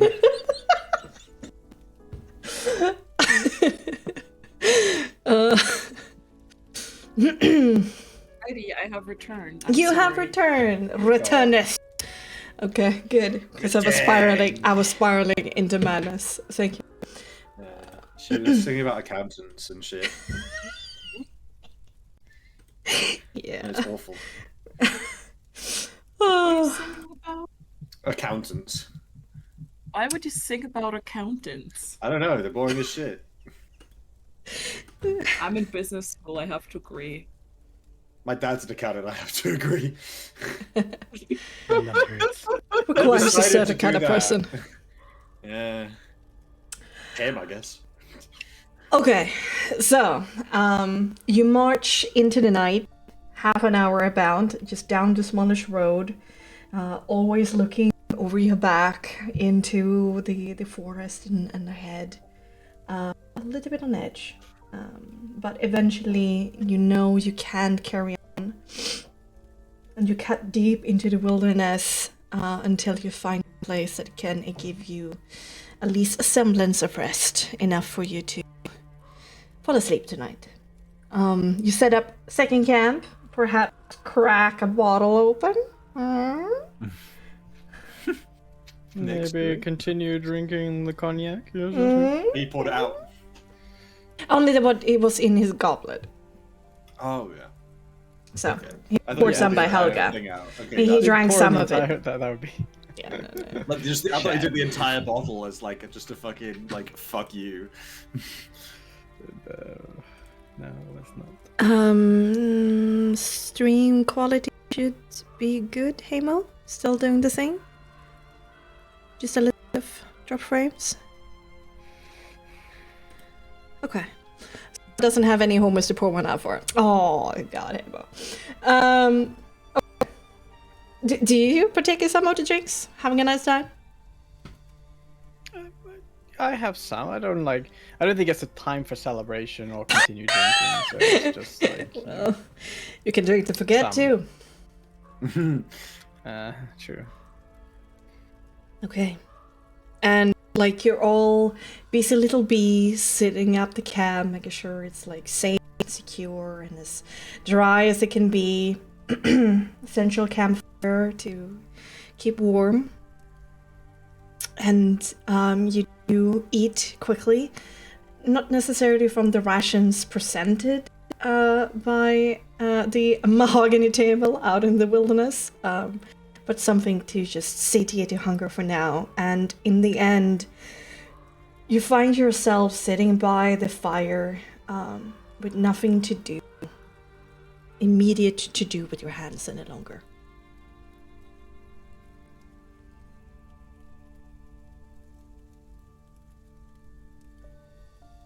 Where did we get to on the road? Just a half an hour, like down, so just tiny bump further down. Let's I think see. we're still like 2 to 3 hours from the hangman's, he said, yeah. Yeah. Okay.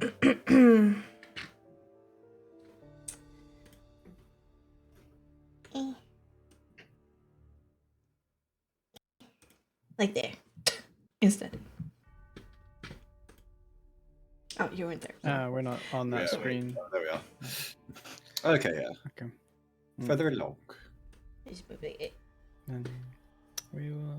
I mean, I don't have much to say. Actually, next we'll go to Illyria as we go here and say, how's it feel to finally conclude any possible road to pleasing the Tyrant Lord?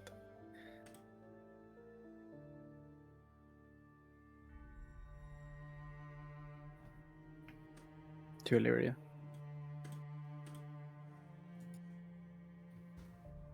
He's not here. Juice? So we don't say anything. Juice, you back? I was I was drinking and I didn't want you to hear any clanking, so I just talked to myself. Oh! A mad woman. Absolutely. It's okay. I'm so sorry. No, you're the rest of us. Sorry. What does Illyria say? She just kind of like grins at Nyx and just says, you know, a little underwhelming. I really feel like I should have spit in his face when I had the chance. I mean, if you spat in his face, it would have been a story for the ages. It just wouldn't be our story, I'm sure. No.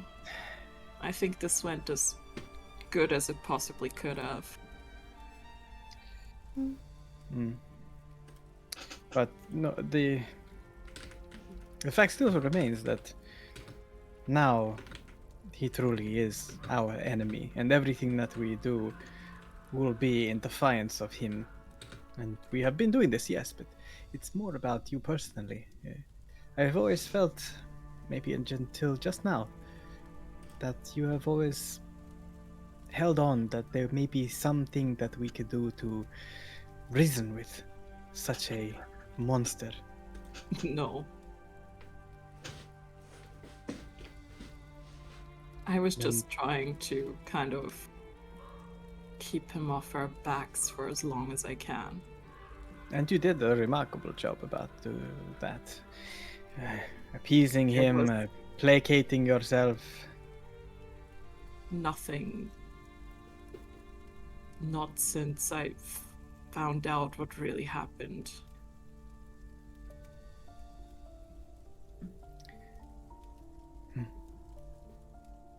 It's a turn of a chapter. Now it's us truly against the world. Now Strahd is likely to send out as much propaganda as he can, saying that we are the cause for the starvation and such. But we know. Is he wrong? Whether... Yes, he's wrong. At least in the short term, we did what we did, but in the end, all of the misery here is his doing. Definitely. There's there's nothing to say that that is not the case. his justification to saying it's all on us, that we love the mass murder of taking people's food away. This is not the case. This was merely a straw man argument. I know. So, when people may ask us, like, why did you do this? We're now starving, like that family that we saw along the road. Their suffering was merely buffered, and it would never end, whereas we truly seek to end it all. Free everyone. Strad has said, oh, he wants to do this, he wants to do that. He wants to save everyone too, but he wants to save everyone under his thumb, and that, unfortunately, will never be the case. No, So, I won't let that happen. I'm glad to hear it.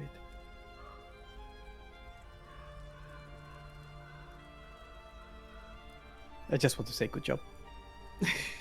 Thanks. I can't wait to finally make him pay. Me neither.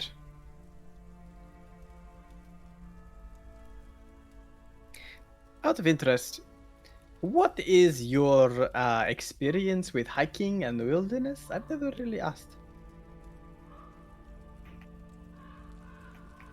Well, I can walk and march for a good while. No, walking is working, but like just wilderness in general. Are you an outdoorsy kind of girl? Not particularly. Me either, but it's good to know. But I'll manage. I've always managed.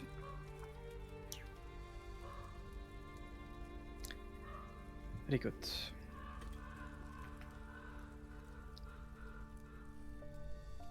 Me realizing I didn't give Illyria a dot in survival, even though she told me I should have it.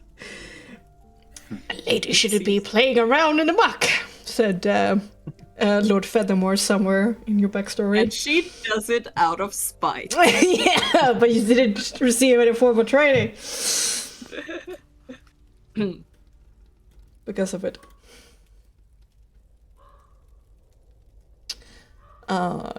Something to consider perhaps to the next level up. If you have enough tactics so you can gain extra skill points. Maybe. Also, with the proficiency increase, also remember you get some free skill points. Yes, but I think I put them elsewhere. Okay, well, Wilderness be damned. well done. Just do not ask me where I put them. Okay. I need to redo the whole calculations for my sheet at some point, because some idiot lost the document where he wrote it all down. Well, I cobbled it together as much as I could in Roll20. I should be helpful, at least. Yeah, I mean, I do have the sheet. It's just like I need to kind of like trace back what I tried to take at what level, stuff like that. We can look into that, make sure it's the right amount of points later. Okay, so. I'm sorry. No, I got you.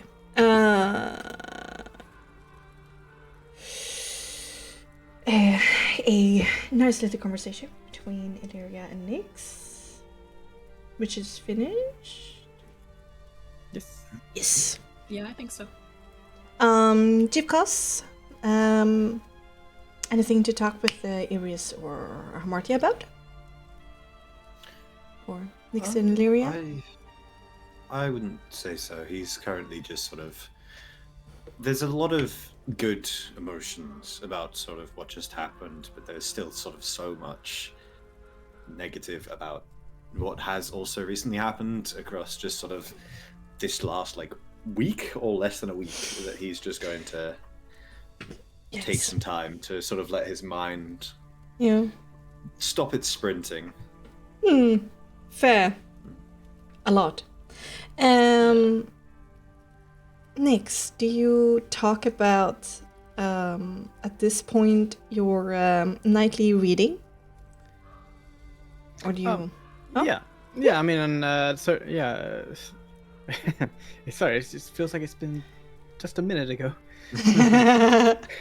Fair. I would mention this and provide all the sort of theories about what the reading could have mean and how he feels that he did such a good job, yay him, that he feels that he has gained some confidence in using it, and that almost like Madame Eva whispered to him about what things could mean, and go as far as to explain that perhaps there is someone that they could turn against Baba who could potentially provide information about her weakness.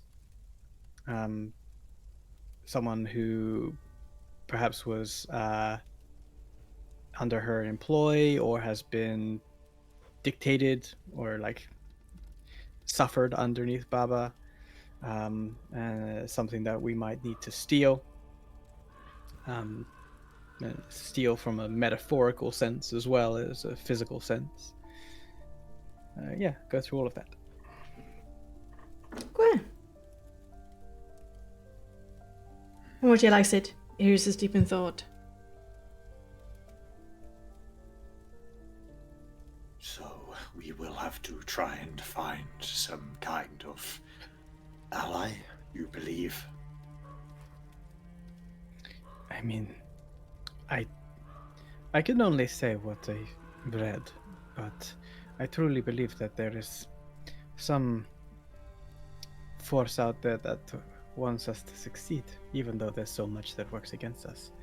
And if anything, someone who is in the mercantile trade or is a trader or something of that ilk gives us a direction of who to look for. Otherwise we could be just searching, hey, you want to turn on Baba, you want to turn on Baba, you want to... No, it's like someone specifically who worked with her or has been affected by her and is a merchant themselves, perhaps. That person at least could potentially be a way to either understand what her weakness is or someone who knows how to exploit her weakness to achieve what we wish to achieve. That is one hell of a lead.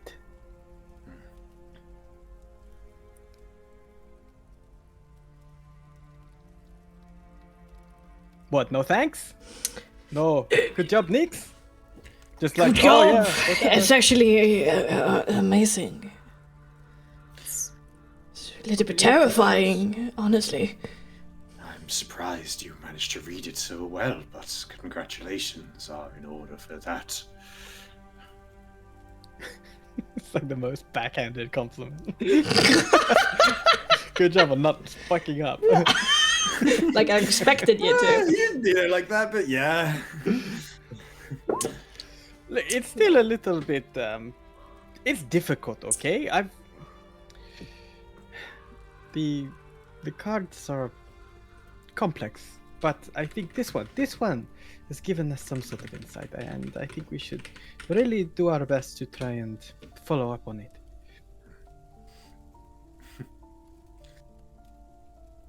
Perhaps we shall dwell on it as we travel. Oh yes. Big dwelling time. I will write it down in my book. I should think about it. How much,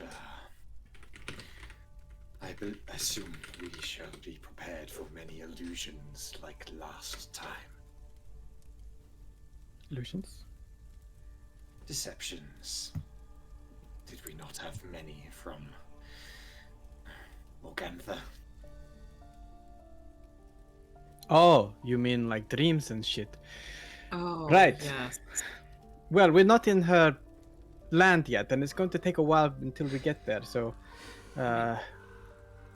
maybe Hamatia can feel when we do that? Yeah, I think so. I mean, it's basically beyond the river here. Actually, do you know anything about her abilities, Amardia? I mean, my mother was a bit of a dream hag, so to speak. I don't know if this Baba knows the exact same powers, but I'm pretty sure we should expect some kind of trickery, manipulations. Living furniture. I had no idea that the parlor was enchanted. I was never allowed to be in there. Except for cleaning, and then it was dormant. I mean, I guess you would have problems if the furniture ate the cleaner. Yeah, I guess I was more to her alive as her personal servant than dead. Well, I am so who's glad now she 6 said. feet under. Yes. But look at me now. I'm pretty sure it's some kind of spellcaster of the trickery, manipulating, usually how hags behave. But then again, Baba calls herself the Hag of Hags. Who knows? I'm pretty sure if she has survived without an active coven, like a proper coven, then she must be pretty powerful on her own. Do you think, I mean, in your experience, Amatir, I mean, I can't help but think that in hag covens, there is a lot of competition. Was it like that with your sisters and your mother? Were they always clamoring for trying to one-up each other and take the seat of power? Yeah, I mean, I heard many times them complain and feeling like Mogamta is not... Mother is not teaching them everything. And I did overhear one time Mother talking about her own coven and how she betrayed it herself and killed her sisters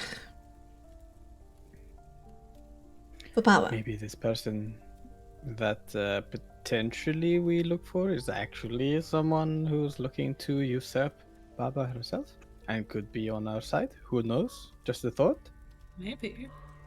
If they even know that hags are stronger in threes. But yeah, maybe.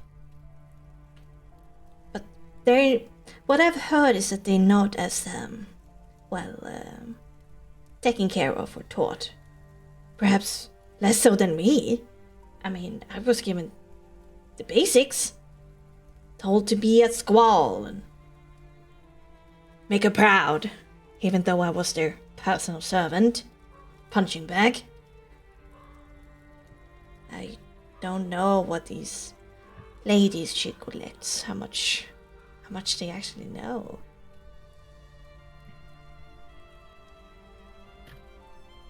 But yeah, I mean, I could work this stage like a hag uprising. That would be fun. Hag uprising does sound pretty fun to me too. It does have a charm.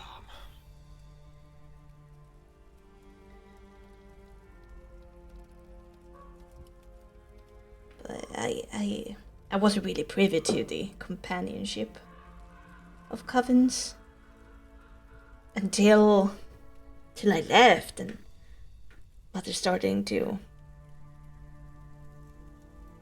threaten all of us. And when I came back with violence, that was the first time she acknowledged me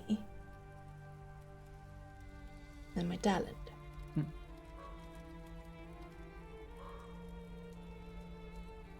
My sisters know would never.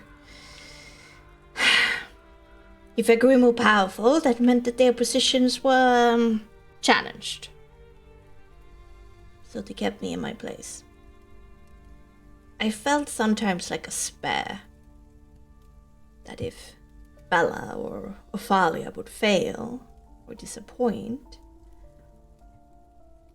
then I was plan B.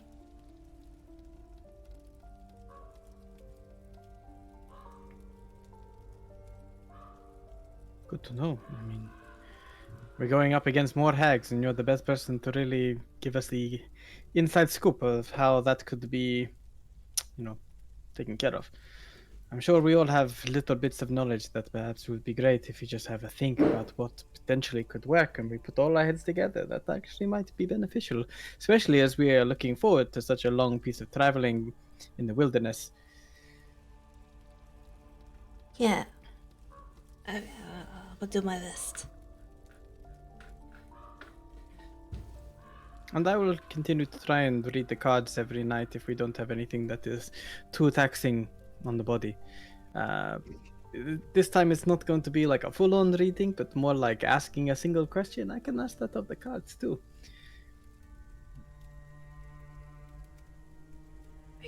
Very useful. I'm sad she's gone. Your mother. What an ally she could have been. She's not really gone, that's the thing. She's now a gargoyle in Castle Ravenloft somewhere in the cellars, probably. Do you reckon she could be saved, brought back? Yeah, maybe. I don't have any way of turning her at this point. Turning her back to who she was. I don't... Maybe there's something in the castle itself. Stard likes to keep all his trinkets close. Just like he did with the skull. We should think about that. I'm eager to show my gratitude. If there's a way, we should consider it seriously. We will see.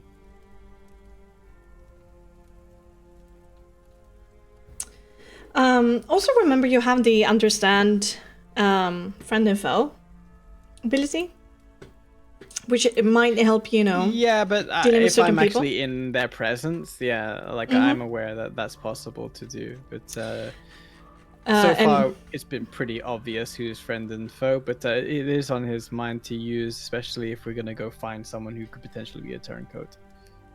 True. I mean, but it's not necessarily knowing if a person is a foe or a friend, but like understanding their true nature as a person and then giving you a benefit in a moment, either social or in combat. And that becomes stronger if you have unlocked the more advanced part of the card that represents who they are. Right. But and technically that's what he has done with a trader, potentially. Mm-hmm. Yeah, indeed. So I do recommend that remembering to unlock more of the cards on the regular. And it's just not been a thing, not had yeah. time, and Yeah, fair. we had... Do remind you, just it's beneficial to do it a little bit here and there because of the exhaustion. Very good. Okay, all right.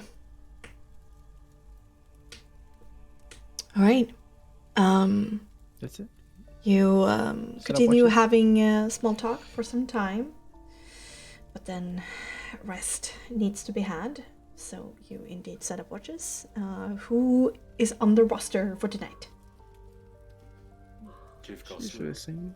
Leon. Yeah, I think Chipkos, we all Nix, can take a... Illyria. Nix, Martia, Arius. Doesn't matter so much. Yeah. It's true. I mean, you can all take a watch and shorten the watches to like 1.5 hours instead.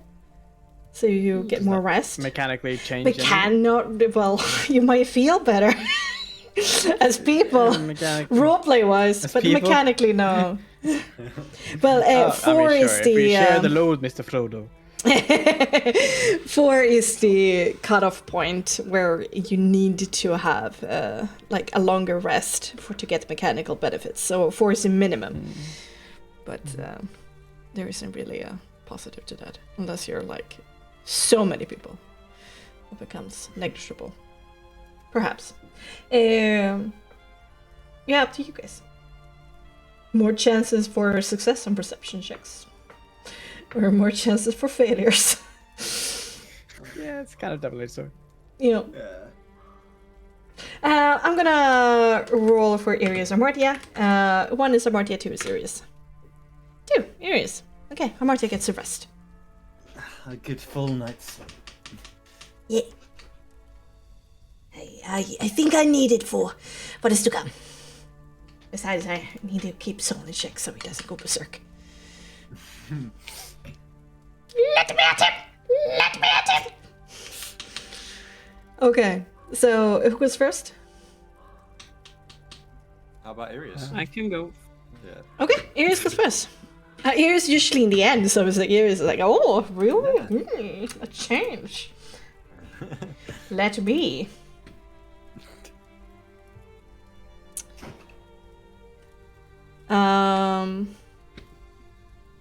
Okay. Aries is gonna go over his notes, mostly over his watch, and think about everything that's happened and what he's learned. He would ask from, like, during these watches, perhaps next, that he can get, like, access to your notes and, like, read up on what the party has experienced and done in the past to catch up. Would that be okay, Sure, or do you he's been like? with us for a while. Yeah. Yeah. The Chronicle can be read. Has it's different names and such, but definitely has the journey. Damn. Ooh. Okay. Yummy. Arius is a perceptive boy. Yeah. Maybe certainly do that, and he will keep an eye pretty well. You're not rudely awakened during his watch. Who's next? I can go next. Okay. Arius goes to rustle you awake. Illyria, I'm sorry. It's time. 5 more minutes. Maybe I kinda need my rest. I'm sorry.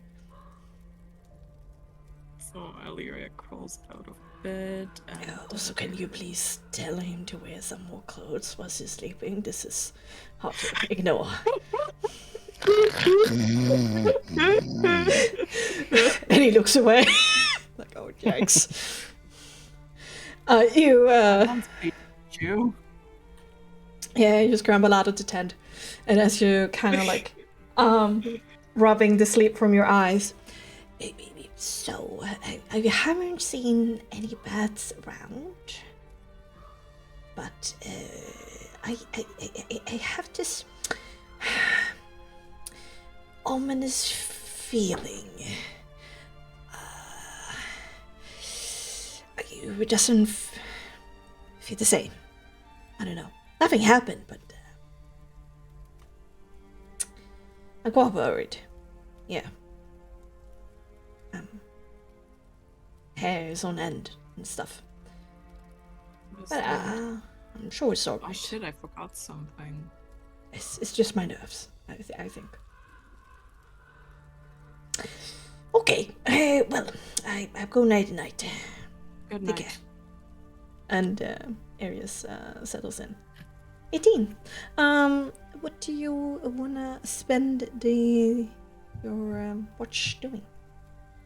I mean, Illyria is just going to go ahead, and she's just like kind of like thinking about what happened, but she's keeping a very close eye on their surroundings for any bats, for anything strange, even for a strange feeling that Arius mentioned. Yeah. Sitting there, watching the flames, watching the edge of the light. Yeah. She's kind of contemplating still. She wouldn't tell it to the party, but she's contemplating what Strahd said. Mm-hmm. Anything And in particular? she's Anything in particular that he said? About how he would make them miserable, and about how, she could offer herself up to keep her companion safe. Mm-hmm.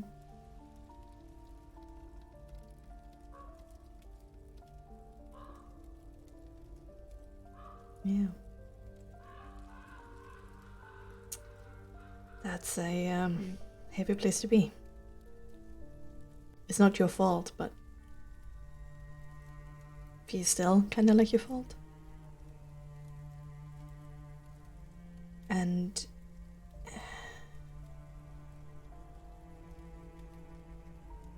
the Swannish Woods have never been particularly friendly. Always deep and decayed and dangerous in their own right. But tonight they feel straight up hostile.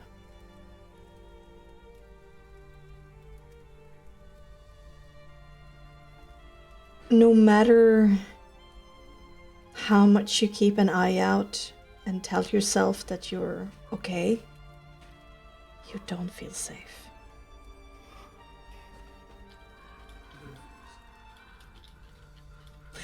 And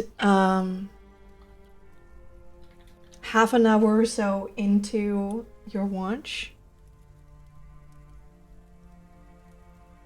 there's a sudden rustle of a bush a couple of meters into the forest.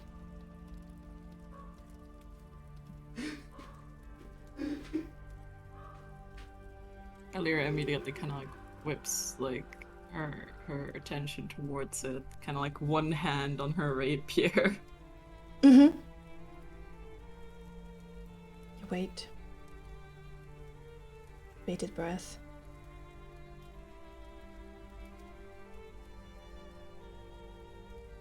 Nothing. A twig cracks. Somewhere off to the side, still in the same direction, but not entirely so.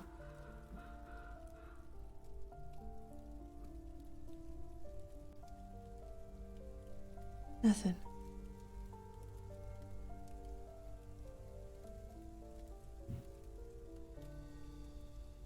And then nothing.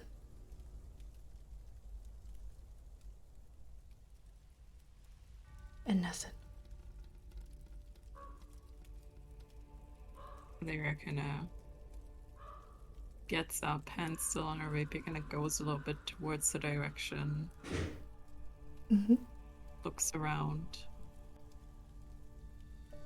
Into the woods. Do have night vision. And the world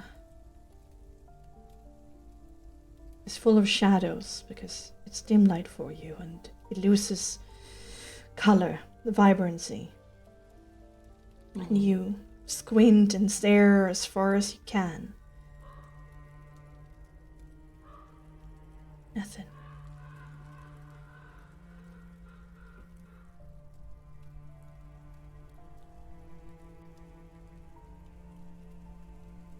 She kind of like just stands there for a moment before returning back to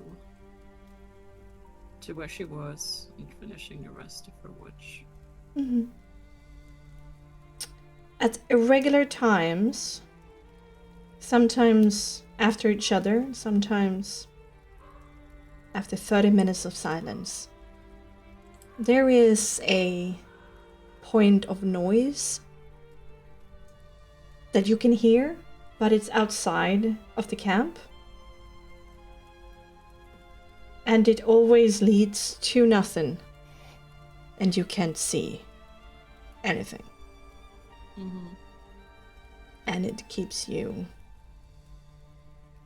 paranoid as fuck for the rest of your watch.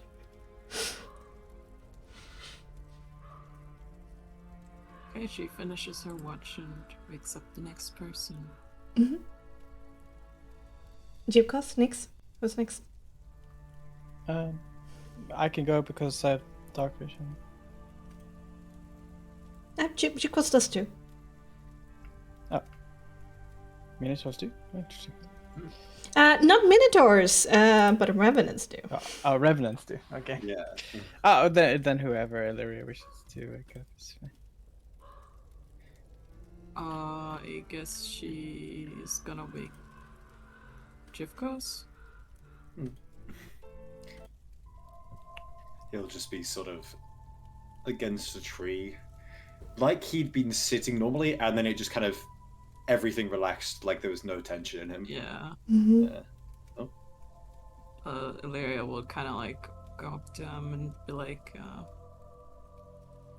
"Hey, big guy." He'll just sort of slowly, a little bit of life seems to come to him, and his eyes regain the sort of glow. Hello. Eventful. Takes some getting used to. I did hear a couple things here and there. It's always nothing. Outside the camp, some rustles of bushes and snapping of twigs. Maybe I'm just fucking paranoid. That would be the best case. Eerie Get yourself sunshine, some rest strange if you wish. feeling. And, what kind of feeling? I don't know, just something ominous. But there's no bats around, so there's that. Well, I shall keep my eyes peeled, as they say, and ready. Have a good sleep. Alright, thanks. Perception, composure, right? Indeed.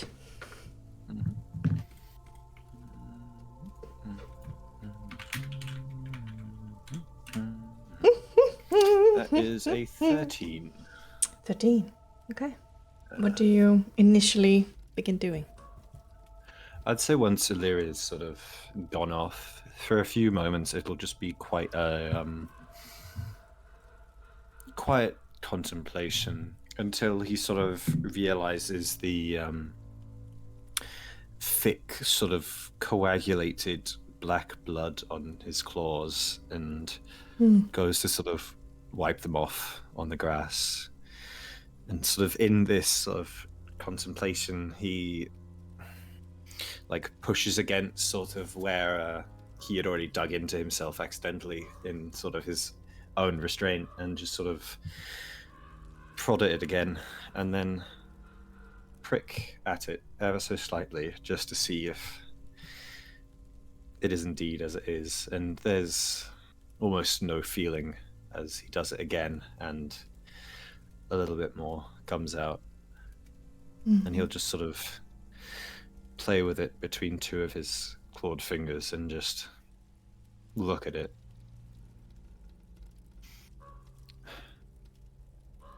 The realizations and just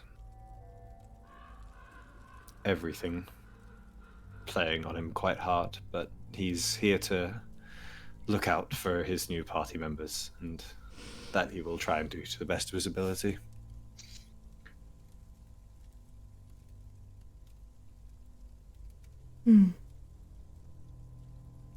Still, the thoughts weigh heavy on you, and you do catch yourself falling into heavy contemplation at some points.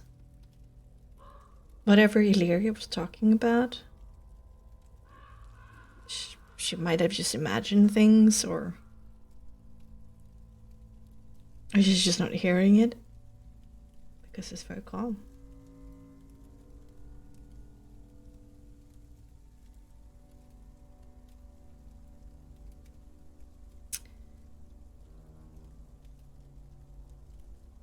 You feel your Your watch is about to end. And then somewhere behind you and to your left, there's the sound of Chivkas. His head will just sort of whip towards it.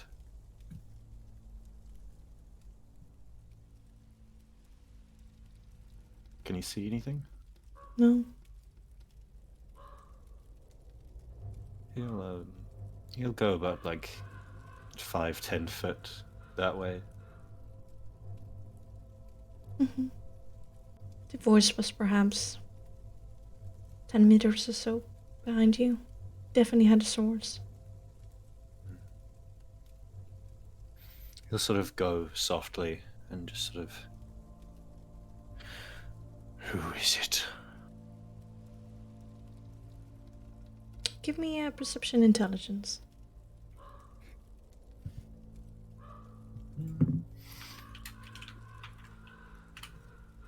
21. No. Nothing. Not even footprints. But there is a piece of parchment on the ground. A bit away. Looking sort of around a little bit more before approaching, he'll bend down to pick it up. Mm-hmm. It's a small piece of like yellowed parchment, ripped from some perhaps bigger source. And there is written quite angrily, but in like black ink, normal ink. It says, "You never feel warm again."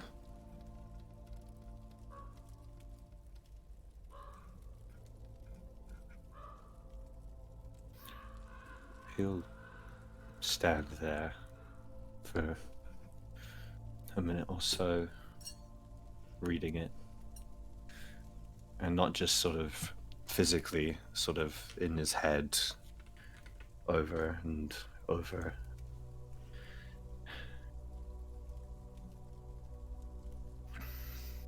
And at the moment, he just feels not warm, not cold, just sort of this like null.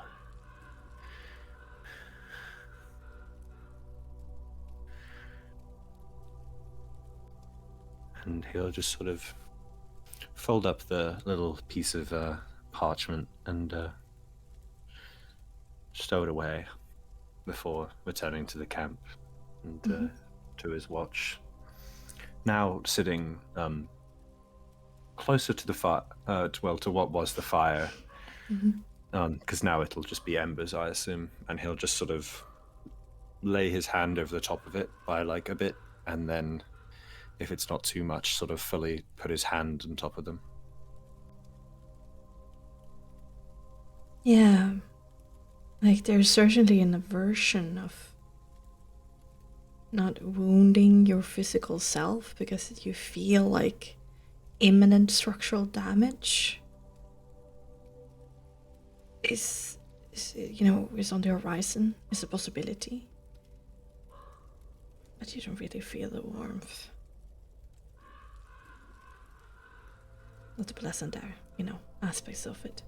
Not the same way as you did as a mortal, at least.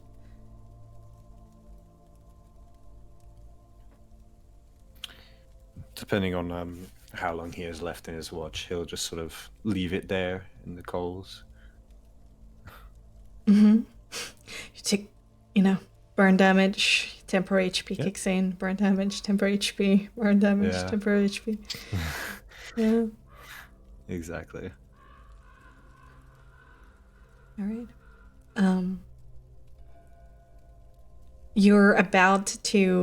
Your watch goes a little bit over time because you forget the passing of it. And you kind of startle awake a little bit Mhm. Like you realize you were about to fall into the quintessential kind of coma Mhm. you have fallen into many times before, where you just stop moving for days, weeks, a year. But you catch yourself before it goes too deep, but there's definitely a rush of adrenaline that you were falling into the clutches again of just nothing. He'll just sort of mutter under his breath, "Never again," and get up, dust the coals almost embedded into his hand off, quickly sort of renew himself with his lay on hands, and then go to get Nyx. Just sort of tap him awake very lightly.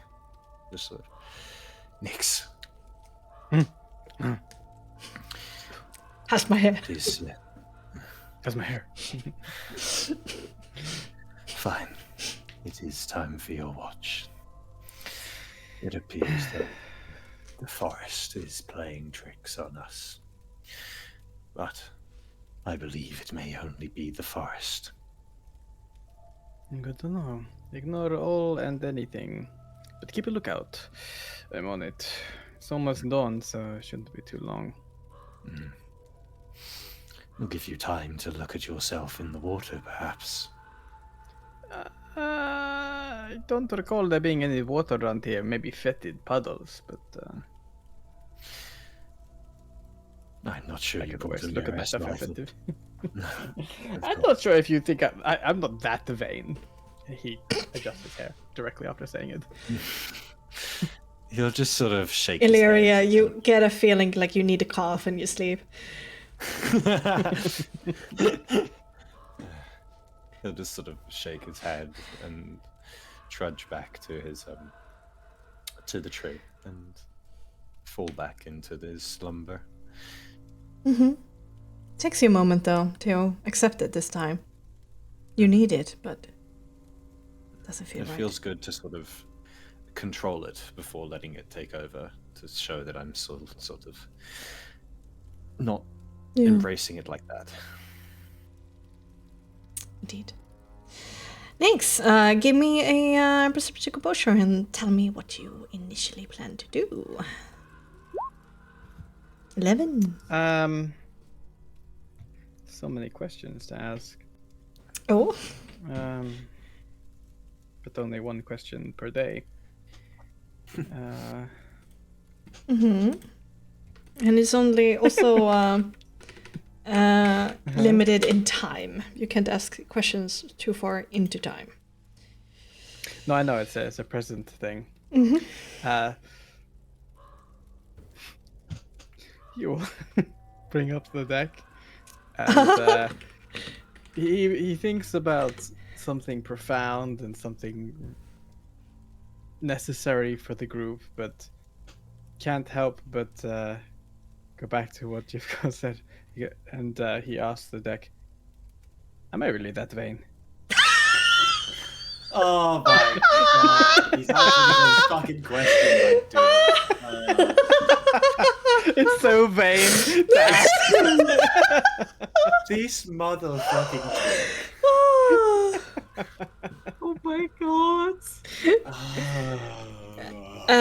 You draw one of the masters of their suits. This one particularly for coin, and this result is wheel and woe. Yeah. It just says yes. Understandable. Have a nice day. Yeah, ask again later. Good to know, I guess. Are you lying to me, cards? It's like, yeah, he shakes the cards like a magic acorn, like, you're lying to me! Tell me the truth! They're basically Mirror telling on the you. wall. Since it's a silly question, they're basically telling you you are, but not always when it matters. What can you do? Are you not this fair? I mean, Well, as your mother said, when Someone's gotta you be. know, when you're that hot, what can you do? exactly. I was born this way. Yeah, so gotta thank. You know. Well, he will also like take the news from Jivkos and be vigilant, and you know he's a little spooked with like the forest playing tricks, but nevertheless he looks out. Okay. So you just basically play around with the deck and then keep an eye out as best as you can? Yeah. Start to get a feel of. Oh god, that sounded bad. The decks like With it's, an E, with an E. the exhaustion, like I can do one card a day to try and understand it, right? Yeah. For 1 point of exhaustion, and at this point this is the perfect time to do it because the exhaustion will clear. So he will attempt to understand the dictator card. Okay. For sure. So the dictator is swords. So you gotta pair it with a resolve. Empathy, resolve.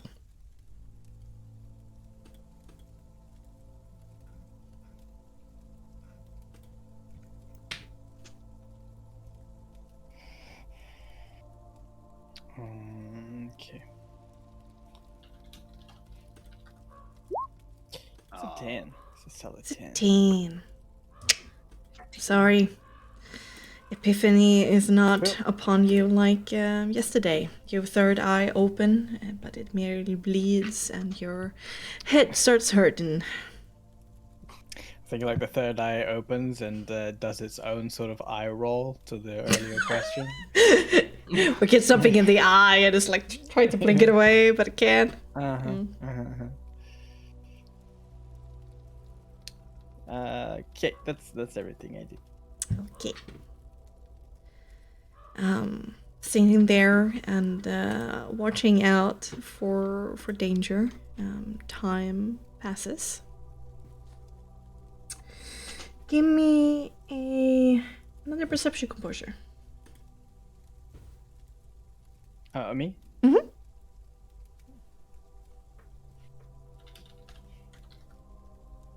23. Damn. Wow. Sexy. Yes. Well, speaking of that, Yes, I am. mists creep in a little bit in the twilight of early morning. It's in that time where the sun is threatening to break upon the horizon, but has yet to. And the world is cast in this very kind of gray light.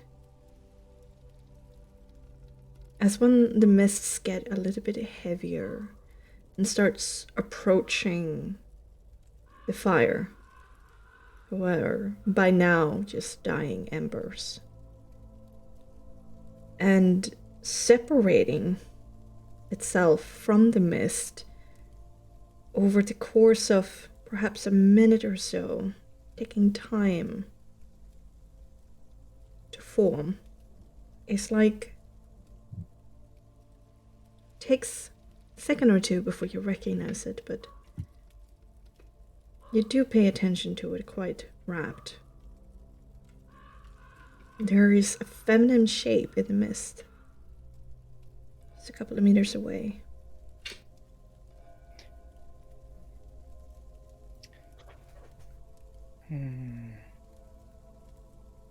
Nope, I ignore it.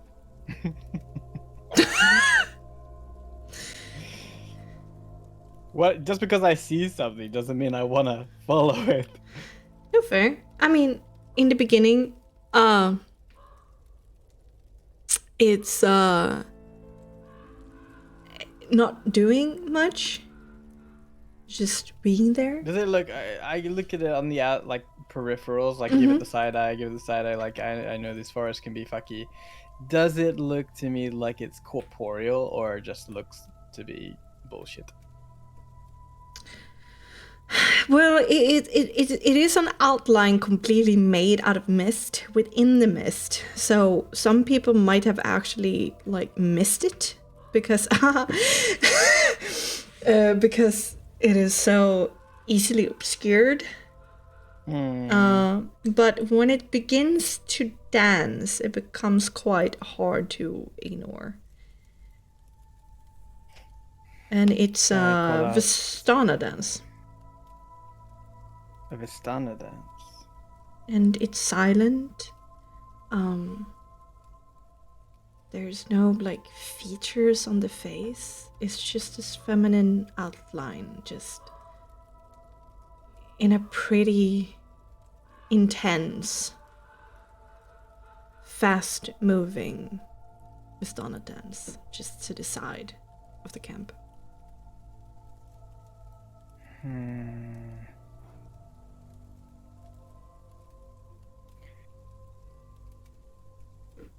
I look directly at it and say, I see you. You're dancing, so of course, pretty easy to make out. There's warmth by the fire. It does momentarily stop, and it turns to look at you. It begins walking slowly over.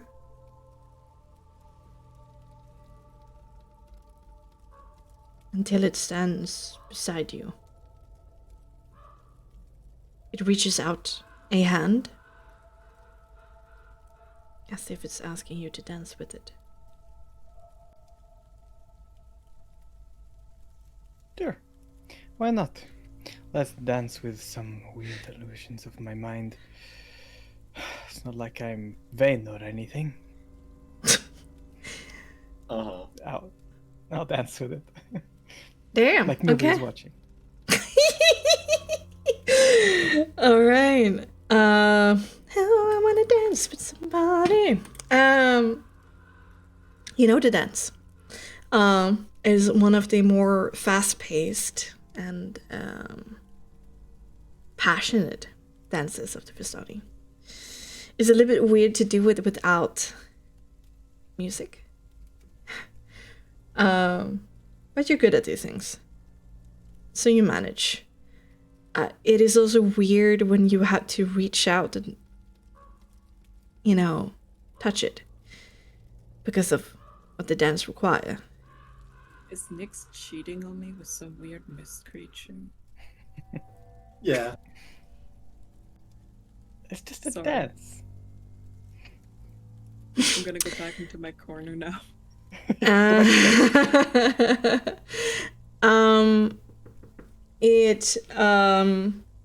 Because whenever you touch it, there's something is somewhat tangible, but also intangible. Of course, it's not like flesh or stone or anything like a hard substance, but it's not only air either. There is some resistance to its form. Make me a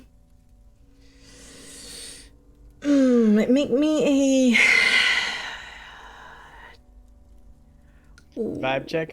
Yeah. Make me a dexterity. You don't have any just make me a dexterity check.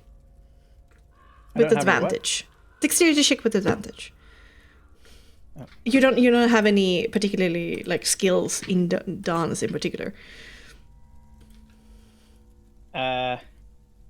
No. No. But the DV is lower because of your background, Jesus. My God.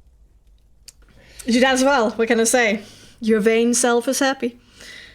Heck yeah, I am. and you are not disturbed by the fact that there's no music, and you remember the steps. You do it with flair, and for a moment you're just lost, dancing with this mist creature. As he's doing it, he says, "You know, it's crazy it might sound. This is not the first time I've danced with ghosts. Albeit there was a harpsichord in that one." Please, make me feel something. I make you feel like dancing? It goes in for a kiss. I pull back and say, "I'm not that kind of a nix." It goes after you. I'm gonna make an attack roll. Oh no! Oh, Nix, you fucking idiot. You vain motherfucker. I wanna feel like dancing. That's just an 8. Dancing that away. I dodge under her arm and back up and say, "Whoa, whoa, whoa, there. Let's not get too frisky."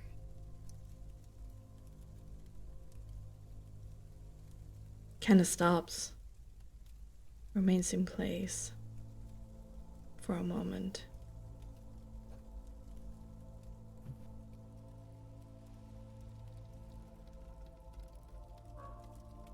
Never mind then. And the feminine shape loses form. May you find peace in the mists. Won't be long till you're free.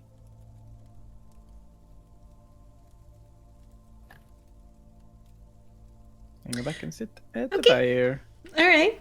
The mists continue being a little bit heavy. At the same time, a soft drizzle of a rain begins. And then half an hour later or so, it's time to awake your friends. Oh, they wake up by themselves. Yeah, I mean, fair.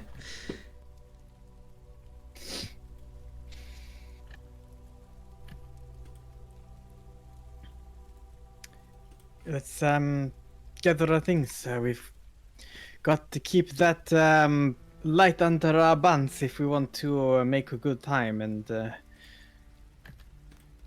for sure we're going to be at least close to the edge of the wilderness by nightfall. So, if there's anything more you wish to do whilst we're somewhat close to civilization, I suggest you say so now, because won't be time later. I don't know, like preparing things or buying things. Or... Yeah, how do we feel about that healer skit? True. Do you need one? We're running out. I have a little bit left. So does Marty, I think, but it's not gonna last, I believe. I have had the thought that along the way, because if you could hand back the Hat of Disguise, I could then disguise myself as another Vistana that I know of. So if there's any problems with questions, I would at least be a little bit more clued in. Dip into the Vistani camp at Sepul. Maybe there's still some people there that are still cleaning up after the whole Madame Eve festival. And quickly purchase and get out. That does sound like a good idea. Here. And he will take the hat off and... you can keep it for now, just until we're an hour out. We've got still a ways to go. Well then, we'll just pop it back on and turn back to the orange cow. Thank you. Martia shakes her head. I can do this by myself. I don't need no hat. But we do need a healer skit. I think so too. But it is going to be we're going to be slowed down. I mean, if you think that's fine, But I do think it's kind of necessary if we are going to a place where we're intending to fight, stopping and having a break and not being able to recover fully from it, that's pretty important. I think it's worth. Well, I mean, I'm going to pose it to the group. I think it's kind of worth it, even though we want to keep good time. How We do much need- time would it add? To the Well, map! let me bring out my map in my book. Wink, wink, nudge, nudge. As you can see here, there's a bit of a road there. As you know, we have traversed it, but it's if you were to stay like an hour outside of the camp, maybe not even need to be an hour, 20 minutes is enough or so. So if we were to go just if you remove, so if we were to like, oh, actually that's no snapping. Alt. Like this. So the road is about 3.5 hours. So shit, it's like a day. It's worth of walking. But you Get back to could the road also, with because this road here is incredibly steep. That's why it takes like this roundabout way.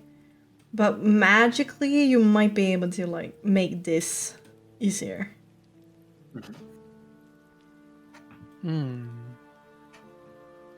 So you can the then whole- like do this, Well, I this, mean, this, go back a little just- bit, and then like do that. I mean, if you were to allow that to happen, we could go to the pool and then bird out of the pool up the cliff face to get up to the top there. Yeah, that would be like a whole day. I mean, we did end up going that way anyway, but on the Yeah, way but in, you so you traveled this away. around. Yeah. Okay. Well, Which- okay, then you guys stay around the which is outside. steep, If but there's an workable. opportunity to snag the Raven totem. They've got it on display on a mount in the center of the town. That's how exactly. Yeah, it's just like Baldur's Gate 3. Exactly. Just sneak in, pickpocket, easy. Okay. Irias nods. I think I'm okay with this. Well, I do think we need that healer's kit, so yeah. I can also Somebody needs to patch me up. Catch you up? patch you up. Somebody needs to patch me up when I get hurt. Oh, right. Yes, of course. Happy to do so. Take care of those owies. How trained is Isn't that Nyx right? in medicine? Not as trained as you are. I mean, he's a jack of all trades, so he's kind of good at everything. He doesn't have a rank per se, but he has half a rank for the jack of all Okay. trades. So he knows a little. He knows how to, put a tourniquet on and Yeah. put a bandage on, but Enough no, for a like, healer's kit. surgery. Yeah. Yes. I can also return one martyr to the equation if you need some backup. I mean, that's true, but we don't want to draw attention, so maybe you would assume the role of someone else that you saw, maybe Sophia or someone smaller that. Tani, the shy but brilliant wagon crafter. Yes. Right, sure. That's a whole backstory. It was just meant to be a quick in and out, but sure.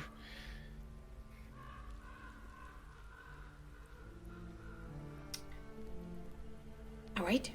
Are we ready then to go? Let's do it. Okay. You return to the Swallish Road. It's where you left it. Surprise.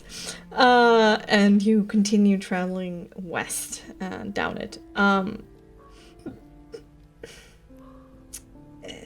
Irias is gonna go up to Jivkos and kind of like do this quick tug on your thigh, which is basically where he Just sort of- reaches.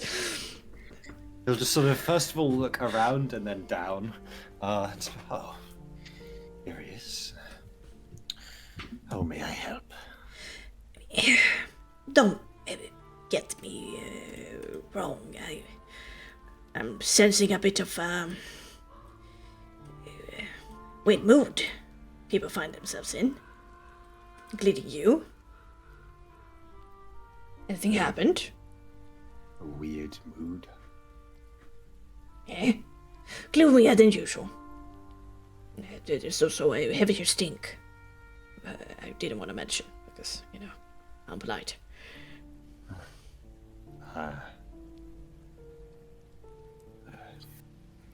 I've been thinking a lot, obviously. And the wood seems to like to prey on insecurities and the likes. Here. And he will, he'll reach in and pull out the folded up piece of parchment and hand it over.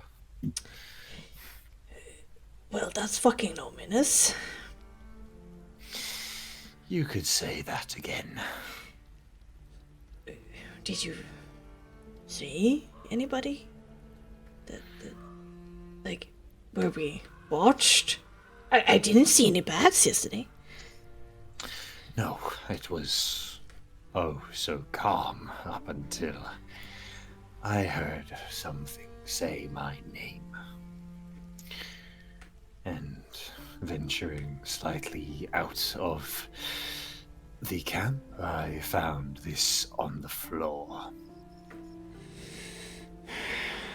Well, I haven't experienced anything like this, but when I was traveling with my friends and my loved ones back towards the castle with the militia in tow from the village of Barovia, it required a lot of morale work from me and my friends to keep the rope on task.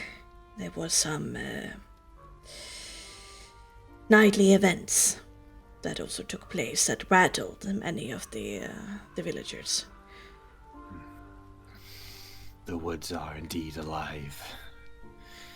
Though I can say that it seems that they only like to affect those that act against it in some way. I never had anything like this when my mind was not my own.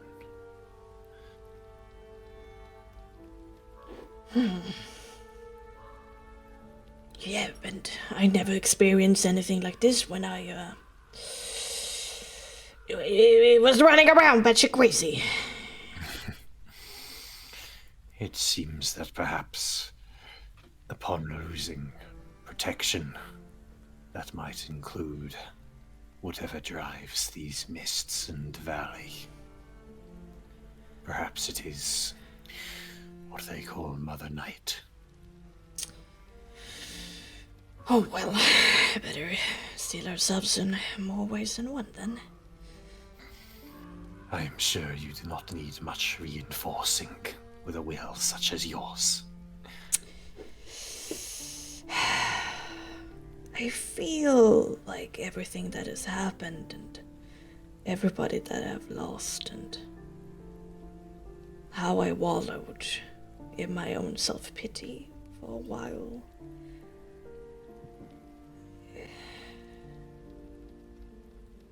I feel like I've completely moved past my own sense of self-comfort.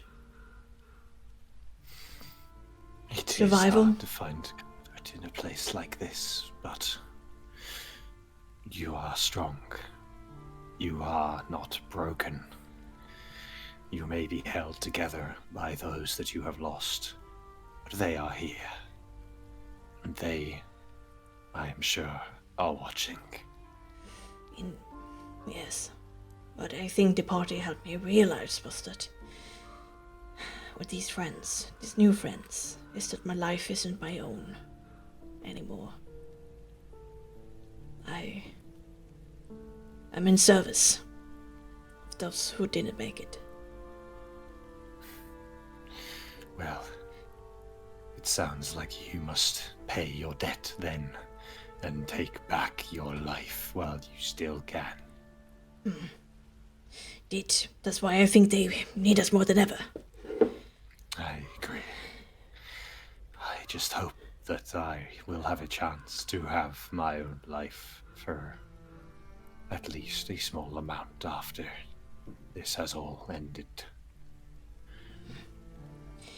Baby, I don't think it's a luxury we can think about.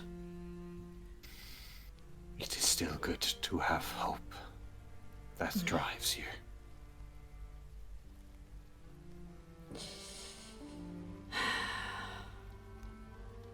I think I'm beyond such things. If we die, we die. If we succeed, we succeed. But I'm gonna try my damn hardest to make them proud. Sort of quite hard to see smile is on Jivkos's face at his determination. Then you will succeed. I know it. With your help, buddy. So, I need you not to be rattled. Well then, I shall let you bring the storm. If you bring the charge. I'll be sure to, don't you worry. You fist bump again. Then Arius goes, Wait, everybody. There's something up on the road, up ahead. It's another tea party. Uh-oh. Oh God. you don't see, when he points it out, any, like, figures standing or anything like that. But there is some kind of mass of something on the ground a couple of meters away. Like a human mass size, or bigger or smaller? Ooh, hard to tell. Perhaps smaller? Shall I approach all together? Let's approach cautiously. Together though. Stealthily. Of course. Okay, give me a group stealth with cunning. We be sneaky. Oh god, no! Stop! No! Why would you do that? Why?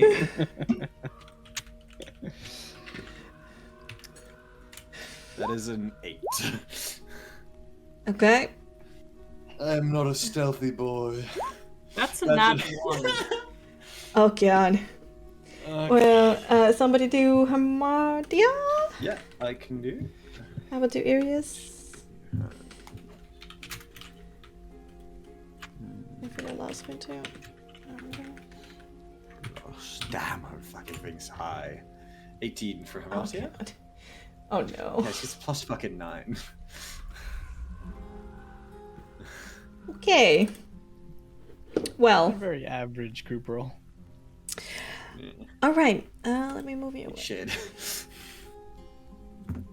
Oh. Oh. Ahead is a deer carcass. You realize after taking a few steps forward with quite the recent and pretty violent blood puddle around it, and it looks viciously torn apart, like this wasn't like a hunter or anything like that. It seems more animal-like. Can we try and tell what kind of animal? Yeah, if you do approach it and take a moment to investigate. You can do survival intelligence or a medicine intelligence. It will grant you different, answers. Medicine or survival? Medicine.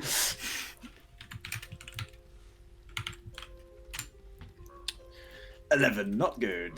11.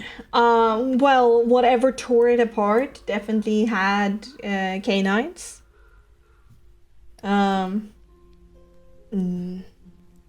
Some big incisions, definitely some kind of, tearing with teeth. It's odd though that it's been 1 eaten on the road and 2 not actually fully eaten, though. Isn't it? That's fair. What would leave a fresh kill on the ground? I don't like this. Do you wish to quickly move on, or? I mean, this is Barovia. Things like this happen. Curious that there's a whole deer here, though.